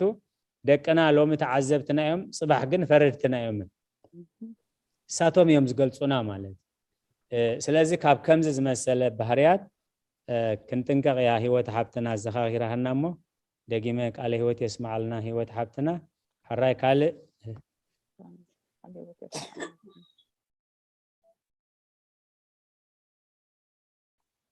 أبوي مرقته حراي ساميل حاونا بوت متي قال تسمع لنا ربنا أبغى أحبكم أنا سي أبزانا يحس أنديا جس كم أبحر السمنة أبقى فريوسي حس أن حتى جيروس دارجا نمرعي بكا اندحر تحت تفريسو ግን there is something ገለሎ ማለት እዩ ገለ ተባሂሉ ዋላቲ መርዓውን ብዙሕ ብድሕሪኡ ንዝመጽእ ትጽልዋ ይመጽእ ማለት እዩ ፍላይ ተክንሽ ሕዋትና ካልኣይ ግዜ ንኽምርዓዋኖ ግለት ዘይከውን ገለ ዝብል ስታይል ሕጂ እዚ ብኸመይ ማለት ስታይ እንዲ ሕጂ ቤተክርስትያንና እንዲ ሕፀ ኣቢሎም ኣብ ሕፀሲ ተፈላለዮም ክምርዓው መመንገዶም ክሕዙ ከም ዘለዎም ግን ኣብዚ ኸኣ ክድፍኣሉ ዘሎ ኮይኑ ይስማዓኒ ማለት እዩ ቤተክርስትያን ጽልዋሎ ማለት እዩ ካልእ ኣብቲ ናይ ሕፀ ወረቐት ዝብልሲ ሕፀ ክገብሩ ከለውስ እቲ ዕለት ናይ መርዓሲ ሽዑ ይውስንዎ ማለት እዩ ብከምዚ መዓልቲ ንመርዓ ምልላይ ደይኮነን እሞ ሕፀ ማለት እዩ ጸኒሖም ክውስንዎ ወይ ክውሰንዶ ኣይግባእን ነይሩ ካልእ እተን ቀለቤት ከዓ እተን ቀለቤት እቲ ካህን እቲ በዓል እቲ ሕፁይ ወይ ተሓፂይቲ ነንባዕሎም ኣብ ኢዶም ስታይ ይገብሩ ምሽ የእትውን ሕጂ እሰንዴንተን ኣብ ቃል ኪዳን ክግበር ከሎ ንሰንዴንተን ቀለቤት እቲ ካህን ሰለስተ ግዜ ቁፅር ኣቢሉ ፈቲሑ ስታይ ዝገብረን ንሰንዴን ወይስ ካልእ ቀለቤት ኣሎ ካልእ ሕቶ ከዓ ምናልባሽ ካብዚ ውፅእ ክትብል ትኽእል እያ ግን ተመሳሳሊ ኣብ ዕድመ ድፍእ ዘበላ ኣዴታት ወይ ደቂ ኣንስትዮ ልዕሊ 50 ንበል ቤተክርስትያንስ ከተመርዑ ወይ ፍቁድ ቤተክርስትያንና ከመይ እስኪ ኣብዚ ኣፍልጦኻ ዝወንደል እዚአን እግዚአብሔር መስገን በብሓደ ክትሕዘኒ ኢኻ ከይበዝሓኒ ተንዘከርክወን ጥቕስ ከብለኒ እተን ቀለቤት ንሰንድየን ዝብል እወ ንሰንየን ግን ኣብ ሕፀ ኣብ የማን ዝነበራ ኣብ መርዓ ግን ኣብ ፀጋም እየን ዝኣትዋ ኣብ ሕፀ በዓላቶም ከእትወን ከለው ኣብ መርዓ ግን ትኻህን እዩ ዘእትወን ካልእ ንምንታይ መርዓ ሕፀ ኣብ ሕፀ ምውሳን ተደልዩ ዝብል ኣብዚ ናይ ሎሚ ርእስትና እውን ጠቒስዎ ሳዕብየናት ስለ ዝህልዎ ካብ ዓመት ንላዕሊ ክኸውን የብሉን ካብ ዓመት ንላዕሊ እንድሕር ከይዱ ካልእ ሳዕብየናት ስለ ዘለዎ ብክልቲኡ ወገናት ካብ ዓመት ንላዕሊ ተነውሐ ሓደ ዓመት ክኸውን እንተሓፀረ ከዓ እታ ቤተክርስትያን ኣፍልጦ ክትህልዋ ብዛዕባ እቲ ናይቲ ቤተክርስትያን ኣካል ዘይኮነ ወይ መርዓ ወይ መርዓት ሓበሬታ ንምህላው እንተወሓደ ብተብተብ ክኸውን የብሉ እንተወሓደ ናይ ክልተ ቀነ ግዜ ክህልዎ ኣብ ውሽጢ ክልተ ቀነ ነታ ቤተክርስትያን ደው ኢሎም ይኹን ሓቲቶም ንኣበ ነፍሲ ከም ዝመሰለ ወድኹም ወይ ጓልኩም ንሕፀ ናባና ንሓስብ ስለ ዘለና ብዛዕባ ኢሎም نخحاتون تحاصره يلو بزي نايلو مسندنا نايلو مرستنا كاب كلتقنا زي حاصره كاب عمت زي نوحه سعبينات አለው ሕፀ ክፋላለ ከሎ سعبينات አለው ብርግጽ አባና سعبينات አለው ምክንያቱ እንኳን ዶ ተሓጺኻ ተፋላለስ እንዳኹስቶ ሓቲቶም ነይሮም አብዮሞም ከሊኦሞም እንተ ተባሂሉን ዝመጽ سعبينات አለው እዚ سعبينات እዚ ክእለ برقص يدلي إذا إلا جبساويان بنصور التحسة بوجعي نجر تزفل اليوم نتبتات كا بوجعي نجر مالت مرجعو إذا سلزخانة مرجع آخا إذا سلزخانة علامو إذا سلزخانة عبز من قفل اللي سلزتفترة بس خمسي تفعل اليوم يوم قبل ما عندي ناس يوم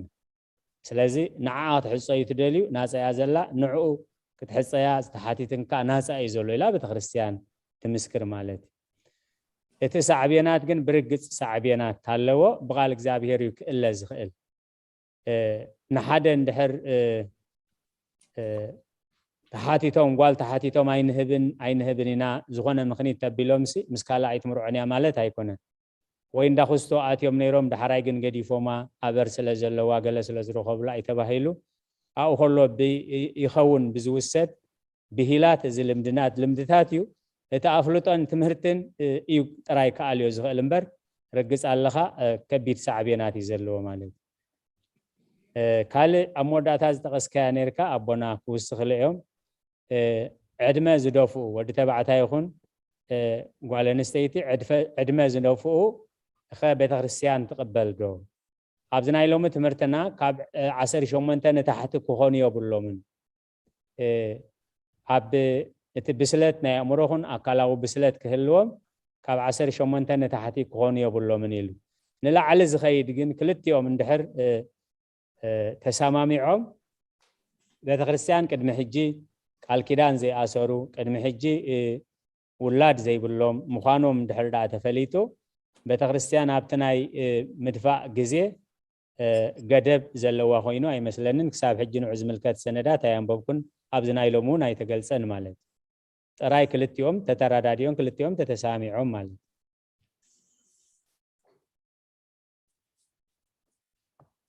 هالراي كابتن تغس كاين زحلف كواي زي سجر كوان تلينا زخاخرني حونا ساميل سنة أبو مرقته الراي قال هوت يسمع لنا الراي حنتي حتى قبلمو بدحريو أبونا خنسجرينا على معدان هيبون بصولت كعزولنا حتى زمساكم تليهم حنت حتى قبلكم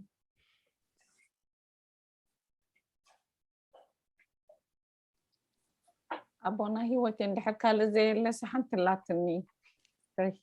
كتوهولنا الراي حرقوين إذا حفيد بلا لما قدمنا حرقوين عدل كبا sorry دحين هيوت ولا قد هو مسافة دحين حتى قريبا نيرامو خاب كلا أي تدقم سنعاتته وكنبلا نعاخ عدل كنبك thank you قال هو تسمعنا أنا بحكي كمي عنا عدل يتركنا لنا إزتات كل شيء وش خاصين كفنا قاريو معي صوت نجارات حسب خلق تعمل استبرنا قاريو جن هاي حاسبيسي صبوا يوني أدميني عاد هذا عمل أجل توهيبهم كفالته صبوا نجاريو جن بهيوت من داخل كانت أول حاجة نايساب تفترو كل شاب زخون نجاري هلون زخون نجاري هلون every individual person قلة الله زي قلة أي فترة إيو جن توانا نجارو أنت يخوينا عايز سمع أنت جاين تخوينا هن تباهل كاتوزلك نجار at least ترأيو كايو كتأتون تزيكوينو أصبح خاص perfectly أزي عليها تستخدمه completely زخون كوينو أنا عاي أتسمعنا ما من على تردوني مخناتهم أذكركم متوات الدحري كل شيء أذكركم طبعا عند تحطوا لهم conversation قال خاون كله ولا حارس بسي at least minimum 5 ችግር ሓሙሽተ ፀገም ዘይብሉ ሰብ ኣይህሉን ኢለ እዩ ዝግምት ኣነ ስለዚ እቲ ዋና ነገሩ ድሌት ክህሉ ኣለዎ ተቀባልነት በቃ ከምቲ ሰብ ከምቲ ዘለዎ ጌርካ ተረዲእካ ወይ ከዓ ተቀብልካ ክትነብር በቃ this is mine በቃ እዚ ናዚ መስቀለ እዩ እዚ ከምዚ ኢልካ እንድሕሪ ዘይ ጌርካዮ ኩሉ ሻካ ኮነ 30 ሰብ ተዘርካ ከመን the same ዋላ ይኹን በተፈላለየ ዓለ ፀገም ስለ ዘለዎ እግዚአብሔር ዝኽእል ዘስተዑል ትዕግስቲ wisdom እግዚአብሔር ክህበና ኢና ጸሎት ክንገብር ዘለና እምበር I don't know ከመይ ኣነ ከተረድኡኒ I'm not sure ብዙሕ ተበደንን ኢለሞ thank you ኣነ ተስማዕና ቃል ህይወት ይስማዓልና ሃረገወይና ሓብትና ብርግጽ ከም ተጠቀስከዮ ጉድለት ዘይብሉ ሰብ የለን ኣብቲ ጉድለታት ዝፍጸመሉ ግን በዓልቲ ቤተይ ከተጉድለለይ ኮላ ስለምንታይ እዚያ ጉዲላትለይ ዘይኮነስ ኣነ ከክንደይ ግዜ ጉዲለ ኸውን ኢልና ምስ እቲ ህይወትናን ምስቲ ኣምላኽ ዝገብረልና ምሕረትን ንኣምላኽ ንብድሎን ኣብ ገዛና ንብድሎን እንድሕሪና ኩሉ ግዜ ፍቅሪ ማለት ወይ ከዓ ናብራ ማለት ሕድገት ማለት ሕጂ ኣብዚ ዝተመስረተ ህይወት እንተደኣ ኮይኑ ከጉድል ከለኹ ክትምላእ ኣለያ ክተጉድል ከላ በዓልቲ ቤተይካ ጎዶላ ክምልእ ሓላፍነተይ ምዃኑ እምበር ሰብ ፍጹም ሰብ የለን ከምቲ ዝበልናዮ ኩሉ ግዜ ጉድለት ኣለና ነዚ ጎደሎ እዚ ግን ጉድለትና እናጠመትና ኣብቲ ዝጎድለና ጉድለትና ጠሚትና ብኸምኡ ተጠሚትና ካልኣይ በዓል ቤተይ ከተጉድለለይ ኮላ ከምቲ ክርስቲያናዊ እምነት ኣብ ክንዲ ምስኣ ምዝራብ ምስ እግዚአብሔር ምዝራብ ናብነት በቁጠባ እንድሕር ብዙሕ ትደል ተዳ ኮይና ወእግዚአብሔር ወይ ንዓይ ንዓኣ ዝኣክል ክህልወኒ ኣታው ክህልወኒ ሓግዘኒ ወይ ከዓ ንበዓልቲ ቤተይ በቲ ዘለዋ ክትዓግብ ንስኻ ረድኣያ ኣብ ክልቲኡ መፍትሕ ኣለዎ እግዚአብሔር ስለዚ ጎደሎና ጎደሎ ብጻይና ክንርኢ ከለና ጎደሎና ክንዝክር እቲ ካልኣይ ከዓ ኣብ ክንዲ ናብቲ መጻምድና ናብ ኣምላኽ ዝቐንዐ ጸሎትን መፍትሒ ሽግርን ከነናዲ ካብቲ ብዙሕ ቦታት ኣቐሚጦሞ ዘለዉ ብዙሕ እዩ ምስቲ ግዜና ምናልባት ሕጂ ግዜ ኣክል ስለ ዘሎ ስለዚ ቃለ ህይወት የስማዓልና ዝተሳተፍኩም ብቐንዱ ብዘት ዘለኹም ኾንኩም ዝተሳተፍኩም ሓሳባት ሃብኩም ሕቶታት ዘቕረብኩም ኩልኩም ብኩሉ ዝተሳተፍኩም ሴተ ጻድቃን ኣስበትታ ንኽፈልኩም ኣቦና በቀሽ ወልደ ትንሳኤ ቃለ ምዕዳን ሂቦም ብጸሎት ከዓጽውልና ነቦና በቀሽ ወልደ ትንሳኤ ናብዚ ዓውደ ምሕረት ብትሕትና ዓድም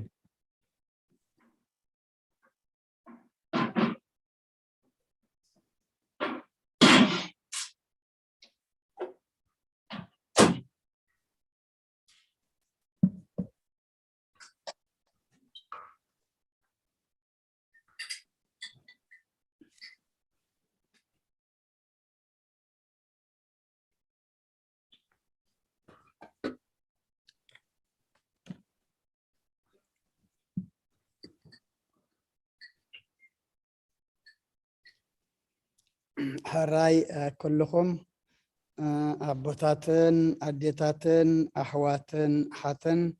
كماي أمسيكم كماي كنيكم سلام እግዚአብሔር ንዓኻትኩም ይኹን እቶም ዘይረኸብናኩም ድማ ርሆስ ሓድሽ ዓመትን ብሩኽ በዓል ቅዱስ ዮሐንስን ይግበረልና እዚ ዓመት እዚ ንሕና ብቓሉ እንሕደሰሉ ብቓሉ እንልወጠሉ ዘመን ይግበረልና እግዚአብሔር ኣባና ምልዋጥን ኣባና ምሕዳስን ይደሊ እሞ እዚ ዘመን ድማ ዘመን ምሕዳስናን ዘመን ምልዋጥናን ክኸውን እግዚአብሔር ንኹልና ይሓግዘና ኣቦና ክምህሩና ከለዉ ውልድና ነቲ ዝሃበና ኣምላኽ እንውፍየሉ መገድታት ኢሎም أربعة تقيسهم لنا نرم أبتا مصحفون الله تقدماي بصلوات نابجي أبيهر مع معقاب تغالأي بقالك زي أبيهر ملميلكا معباي الثالثاي قبراوي هوات كم زلاما مدو مقبار اترابع دما وفوي أقل قلوت كم زهلوام مقبار أربعتين عبيتي نجاراتين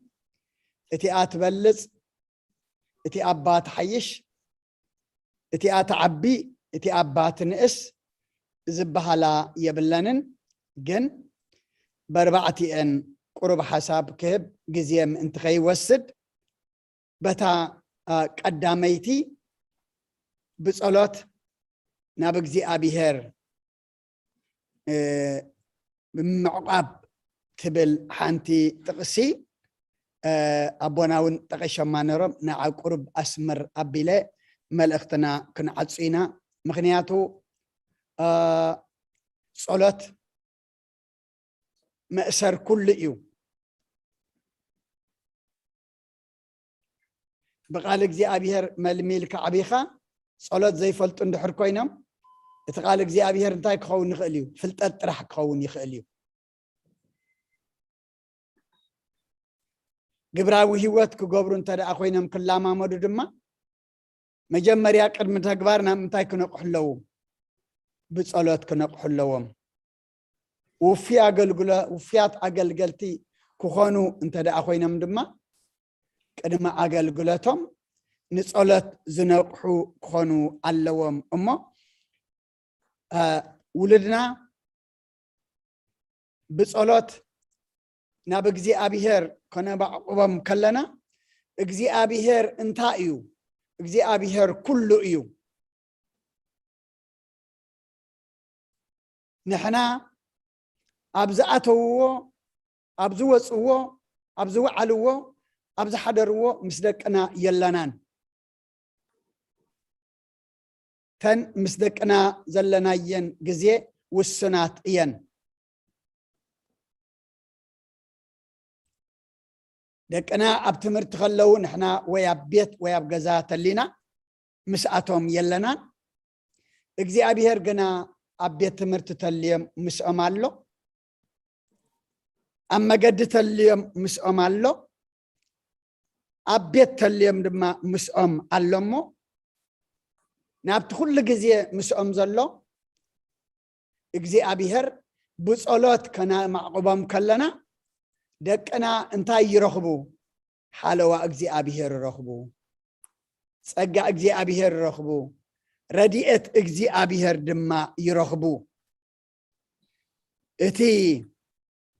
كمبارياي ايوب صادقن فصمن نعايز فرحن ام مدرؤس يلن إلو اجزي أبيهر زمسكرلو أبونا إيوب اتم دقو كل جزية شو عدت ودن عسى سلسة أول الدنيا من رم تقلال عسر تولد الدنيا من رمه أبزح انت أقصد سمعيهم اتم دقو لمي عند حدا ودو صباح عند حدا ودو حبيرم يبلعو يساتيو نتن أحواتهم وين مسأتهم يوسدون كل جزية حجي أبتا معرف حدا مصحف إيوب قطر حمشته اتن مسح زقبلن معلتات مسح لفاخا إيوب لي إخو يقدسهم نبره أنكي وتنسيد ما بقطر نفس وكفم مسوعة محرار يعرق نبره إيوب دما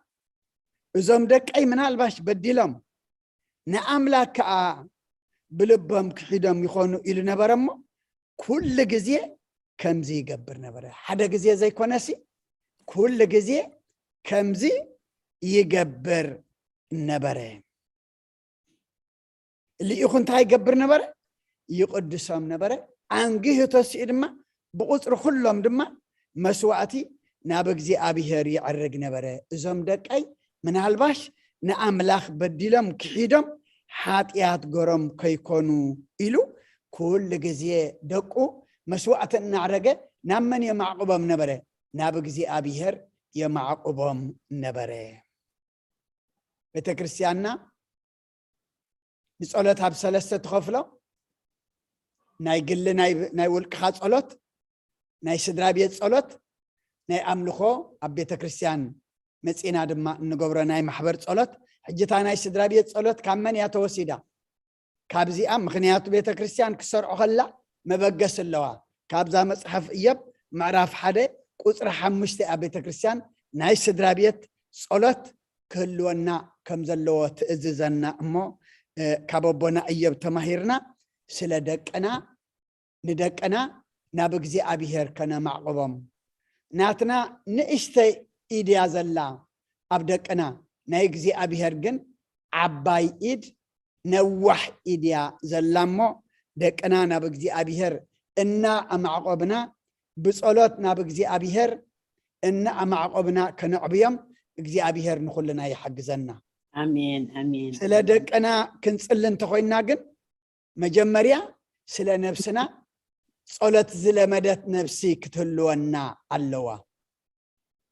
مخنياتو نحنا بصلت نفسنا زي ما عقبنا يا ندق اي كم زغبر لي طرح اندحر كوينو كم زبلص كيكوننا اما قدم نفسنا سلا نفسنا نصلت بصلت مس እግዚአብሔር ከነላምዳ እግዚአብሔር ድማ ندقنا ድማ يقرታ ናብ እግዚአብሔር بصلت كان معقبهم بحلفي إذا زلنايو زمن كبيد زمن ندقنا تشالنج زلوا زمنيو ندقنا عالم كل إزلوا أبز زلنايو هاجر حجي هاجر أمريكا ولا تتصوع أمريكا جن حنت أمريكا زي كونت عالمية أي كل عالم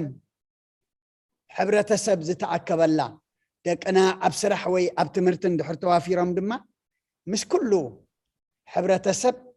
مش كله بعالم زلو سلا زراخبو اتو كله حبرة سب دما نناتو سمعتن نناتو صلوان سلا زلو بتخالق سمعت كي صلو بتخالق مجد دما خيكدو نأجزي أبيهر نابجزي أبيهر بصلت انت دعا أما عقبنا يوم جنا كاب حماق نجر يدحنو نخبرن እግዚአብሔር ኾኑ نعتاتهم تقمو نعناون نحوس يخونمو ናብ እግዚአብሔር ከነ ማዕቆም ከለና ንእግዚአብሔር ንኸፍሎ ነገር የብልናንሞ እተን ዓበይቲ 4 ኩለን አድለይቲን ግን ብጸሎት ዝያዳ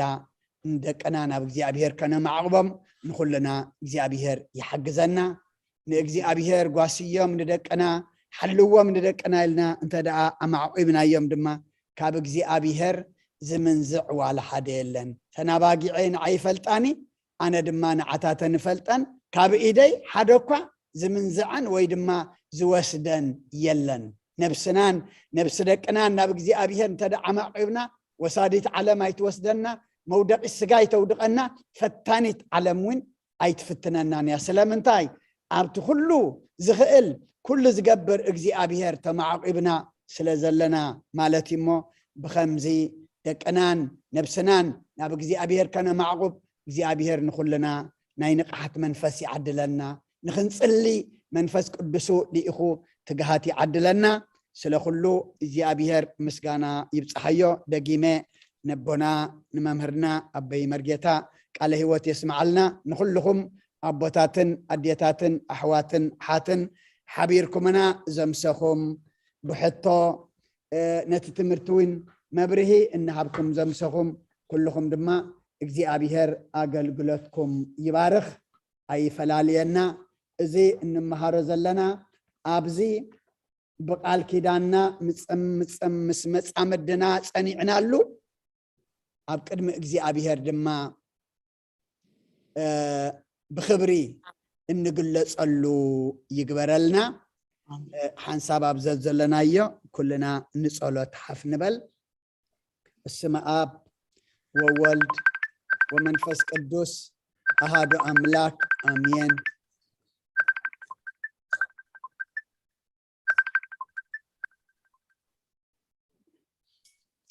من سلام زصلى صلاه كم بحدش كلن زعزيا بهر بقيتانا مدحنان يسوع كريستوس من سلام زحنت العلو كل زغنت قدس بيت كريستيان لمن علنا عبل على حزب مؤمنان بزح سلام كب نقول سلام سلطان زلو እግዚአብሔር አምላክና እዩ ምእንቲ ሰላም ጸልዩ ሰማያት ትነብር አቦና ስምካ ይቅደስ መንግሥትካ ትምጻእ ፍቃድካ ከምቲ ኣብ ሰማይ ከምኡ ድማ ምድሪ ይኹን ንዕለት እንጀራና ለማህበና ሕናን ዝበደልና በደሎም ከም ዝሓደግናሎም በደልናን ኣበሳና እንደገልና ካብ ክፉ ኣድሕነና እምበር ኣብ ፈተና ይተእትወና መንግሥትን ሓይልን ክብርን ዘለዓለም ናትካ ኢማ ኣሜን ኦዝት የማርያም ብናይ ቅዱስ ገብርኤል መልአክ ሰላምታ ሰላም ለክለኹ ብሕልና ከደንገል ይኸ ብስጋኹን ደንገል ይኸ ኣደ እግዚአብሔር ፀባኦት ጎይታ ሰራዊት ሰላም ለክለኹ እስኺ ኣንስቲ ብርክቲ ይኸ ፍረ ከርስኹም ብርኺ ኦምልተ ጸጋ እግዚአብሔር ምሳኺ እዩ ኦፍስት ደስ ይበልኪ ሓጢአትና ክሰርየልና ነፍቲ ወድኺ ኢየሱስ ክርስቶስ ምእንታና ምሕረት ለምንልና ኣሜን ኦ ንኹሉ እግዚአብሔር ድልምነካን ማልደካና ኣለና ኦ ንጉስ ሰላም ሰላም ሃበና ኩሉ ይብካና ኣኻምኦ እግዚአብሔር ኣጥርየና ጸጋኻው ናፍሰልና ብጀካኻ ንፈልጠ ባዕዳ ኣምላኽ ይብልናን ቅዱስ ስምካ ንሰምን ንጽውዕን ኣለና ኣብ ሰማያት ዘለኻ ንስኻ ሰላም ከዓብልዕ ነፍሲ ኩልና ኣሕድር ኣብዚ ዓለምን ዝምንባርና ብሰላም ሓሉ ንኩሎም መራሕትን ሰበ ስልጣንን እውን ብቅዱስ ስምካን ሰላም ሃቦም ኣብ ዙርያናን ዘሎ መኳንንቲ ኣሕዛብ ከዓ ምኽረሃብ ኣብ ምእታውናን ምውፃናን ዘሎ ጉራውትናን ብኩሉ ሰላም ሓልዎም ብህዱእን ብቕኑዕን ህይወት ክንነብርን ብኩሉ ሰናይ ኣምልኾ ድማ ንኣኻ ንእግዚአብሔር ብምፍራሕ ብሕያውነት ክንርከብን ብክርስቶስ ምስኡንስ መንፈስ ቅዱስን ምስጋናን ጽንዓትን ብኡ ዘለካ ሎምን ኩሉ ሰዓን ንዘለዓለም ዓለም ኣሜን ቅዱስ ቅዱስ ቅዱስ እግዚአብሔር አምላክና ዝነበርካ ዘለኻ ንኩሉ ሕሊፍካ ድማ ንዘለዓለም ዓለም ትነብር ካብ ምስራቅ ክሳዕ ምዕራብ ካብ ሰሜን ክሳዕ ደቡብ ስምካ ንዘለዓለም ዓለም ዝተመስገነ ይኹን ስለ ኣምላኽነትካ ስለ ፈጣሪነትካ ስለ ጎይትነትካ ስለ ንግስነትካ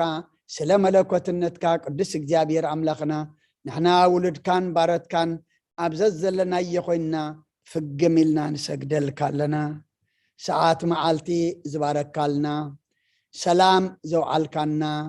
ነታ ዝሃብካና መዓልቲ ድማ ንጸሎት ምሳኻ ክንዛረብ ዕድል ስለ ዝሃብካና እስኻ ክትዛረብ ንሕና ክንሰምዕ ድማ እዚ መኣዲ ህይወት ስለ ዝኸፈትካልና ክብርን ምስጋናን ንዓኻ ይኹን ጸሎትና እስኻ ተቐበለልና ኩሉ ትምህረና ትዛረበና ሰሚዕና ክንገብሮ ድማ ንስኻ ንዓና ሓግዘና ቅዱስ እግዚአብሔር አምላክና ዓመት ሙሉእ ኣብ ዕድሜና ኣጀሚርካ ስለ ዘፈጸምካና ነመስግነካ ሕጂ ድማ ናብዚ ሓዱሽ ዓመት ዘመነ ማርቆስ ስለ ዘሰጋገርካና ነመስግነካ ምስጋርና ድማ ኣእምሮና ዝሕደሰሉ ህይወትና ዝልወጠሉ ኣብ ክንዲ ምድራዊ ሰማያውን ንሓስበሉ ኣብ ክንዲ ግዚአዊ ዘለዓለማውን ንደልየሉ ኣብ ክንዲ ስጋዊ ድማ ብመንፈስ እናዓብየሉ ዘመን ግበረልና ቅዱስ እግዚአብሔር አምላክና ዝያዳ ኩሉ ንስኻ ተሓተና ብግዜ እሞ ግዜ ናትካ እሞ ናትካ ክንኮነሉ ድማ ስኻ ርድኣና ድኻምና እንሐይለሉ ጎደለና እንምላአሉ ናብ ንስሓ ናብ ቁርባን እንበቅዓሉ ብጾም ብጸሎት እንሐይለሉ ሕማቅ ጠባያትና ናብ ቅኑዕ ጠባይ ዝልወጠሉ ዘመን ግበረልና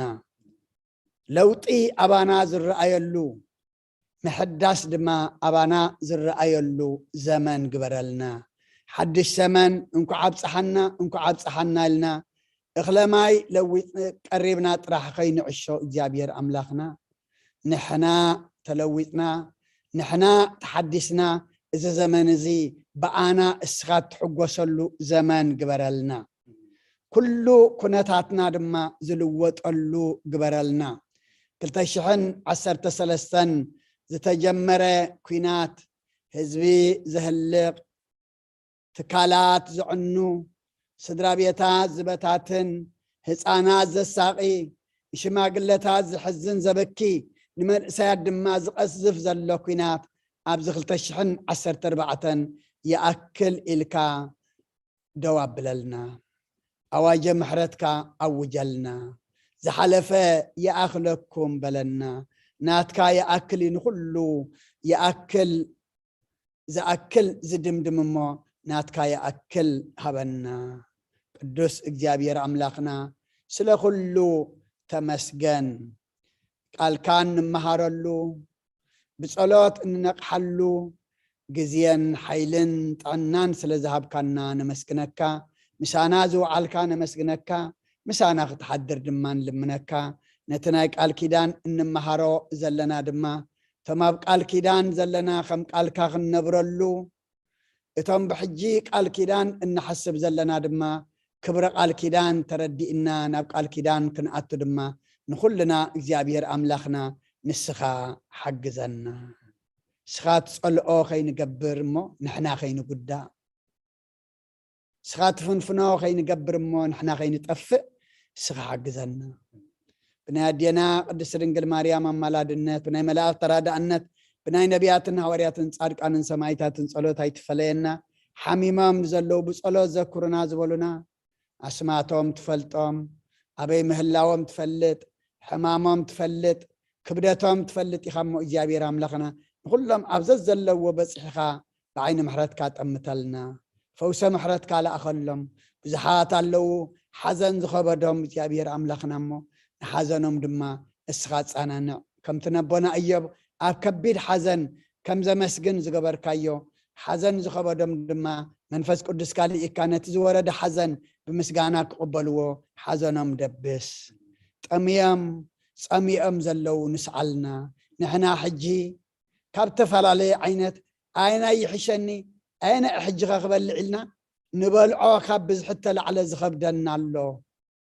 ግደፍ ካብ ብዝሕ ዓይነሲ ሓንቲ ዓይነት ቁራስ እንጀራ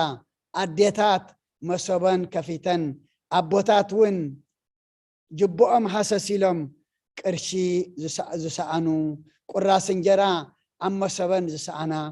ደቆም ኣብ ቅድሚኦም መንስዒ ስኢኖም ዝበኺዎም ኣለዉ እሞ እግዚአብሔር ኣምላኽና ነቶም ዘይብሎም ሓበልና ኢድካ ኢድ በረኸት ዘርግሓሎም ስእነቶም ከም ስእነትና ጥምየቶም ከም ጥምየትና ጸበበኦም ከም ጸበባና ገርና ናባኻ ናብ እተርሁ ናባኻ ናብ እተጽግብ ናባኻ ናይ በረኸት ኣምላኽ ነማዕቆቦም ኣለና ኢድናው ይትበጽሕን ኢድካ ግና ትበጽሕ እሞ ኢድካ ከተብጽሕ ስሊኣቶም ንልምነካ ነቶም ብስጋ ብነፍሲ ዝተኣሰርና ፍትሓና ብዙሓት ድማ ኣለዉ እግዚአብሔር ኣምላኽና ለይትን መዓልትን ዘይፈልዩ ኣብ ጎዳጉዲ ሰንሰለት ኣብ ኣዳዎም መቃውሕ ኣብ ኣጋሮም ዝተኣስሩ እሞ እግዚአብሔር ኣምላኽና ሰንሰለቶም ብተኽ መቃውሖም ስበር ሓራውፃ እዮም እግዚአብሔር ኣምላኽና ጸበቦም ኣርህወሎም ስለ ኩሉ ተመስገን ሰላማዊት መዓልቲ ውዒልካ እናእኻ ነመስግነካ ሰላማዊት ለይቲ ሕዲርካ ድማ ጽባሕ ኣብ ሰዓት እዚ ንምህልላ ንጸሎት ክንነቅሕ ድማ ናይ ጽባሕ ሰባት ግበረና ኣብ ሰማያት ትነብር ኣቦና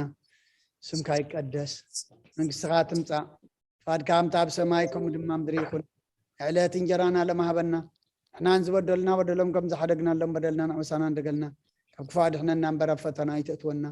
መንግስትን ሓይልን ክብርን ንዘለዓለም ናትካ ኢማ ኣሜን ኣወዝትየ ማርያም ብናይ ቅዱስ ገብርኤል መልኣክ ሰላምታ ሰላም ለክለኹ ብሕልና ድንግል ኢኺ ብስጋኸ እውን ድንግል ኢኺ ኣደ እግዚአብሔር ፀባኦት ጎይታ ሰራዊት ሰላም ለክለኹ ንስኺ ከዓ ንስ ብርኽቲ ኢኺ ፍረ ከርስኹም ብርኺ እዩ ኦ ምልእተ ጸጋ እግዚአብሔር ምሳኺ እዩ ኦ ፍስሕቲ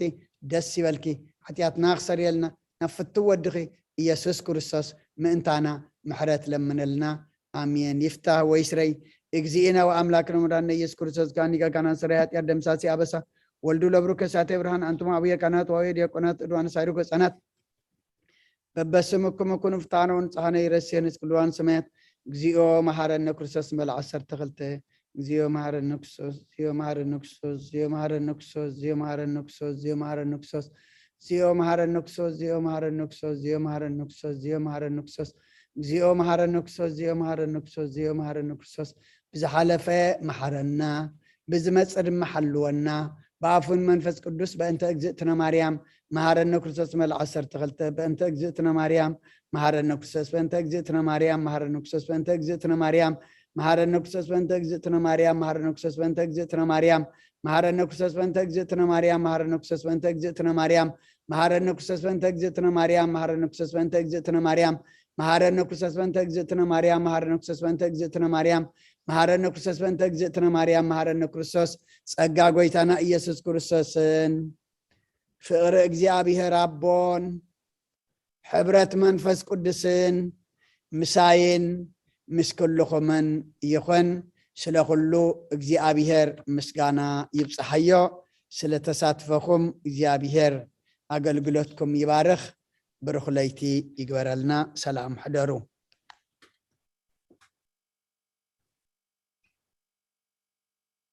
آمين قاليوة تسمع لنا بوتاتنا كلهم قاليوة تسمع لنا بروح الشيخ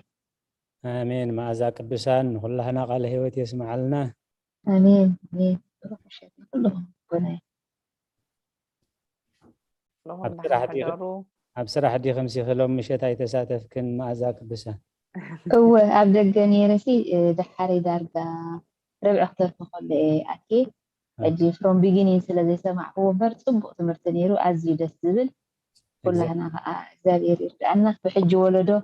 بزي فتح مسبوع من أدي من خوينا مزعبيو ولدي هذا الناس نخبر زابير رجال آمين آمين ليتي صبرت ماهرنا بنات رح فداره لهم آمين سلام ليتي سلام ليتي قال هيوت يسمعنا طعام تصبغ نيرو قال هيوت يسمعنا من مرقتها آمين كم تناي كل جزء بيتروس فاميليس كنري أنا دلينا هم تناي كل جزء هو خدمتينا علنا عيتفلنا نتسلل لنا خلاتنا راح تزي ولا أنا أمبر علينا خلاتنا هالرشي هو سمع عندي تساتيفا ولا قالنا أبسولوت حقاتنا قال هو تسمع لنا آمين آمين سلام ليتي سلام ليتي نقول لنا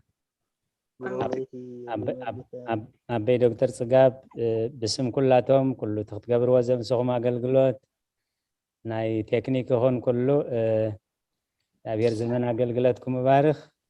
آمين أقديناكم هاي سرحنا الله دحان بنت خطاتي أنا سريحي تفنين دي سريحي Thank you دكتور صقاب تاني نمزجنا وسني بقول جاهز بس يلا Right. دحان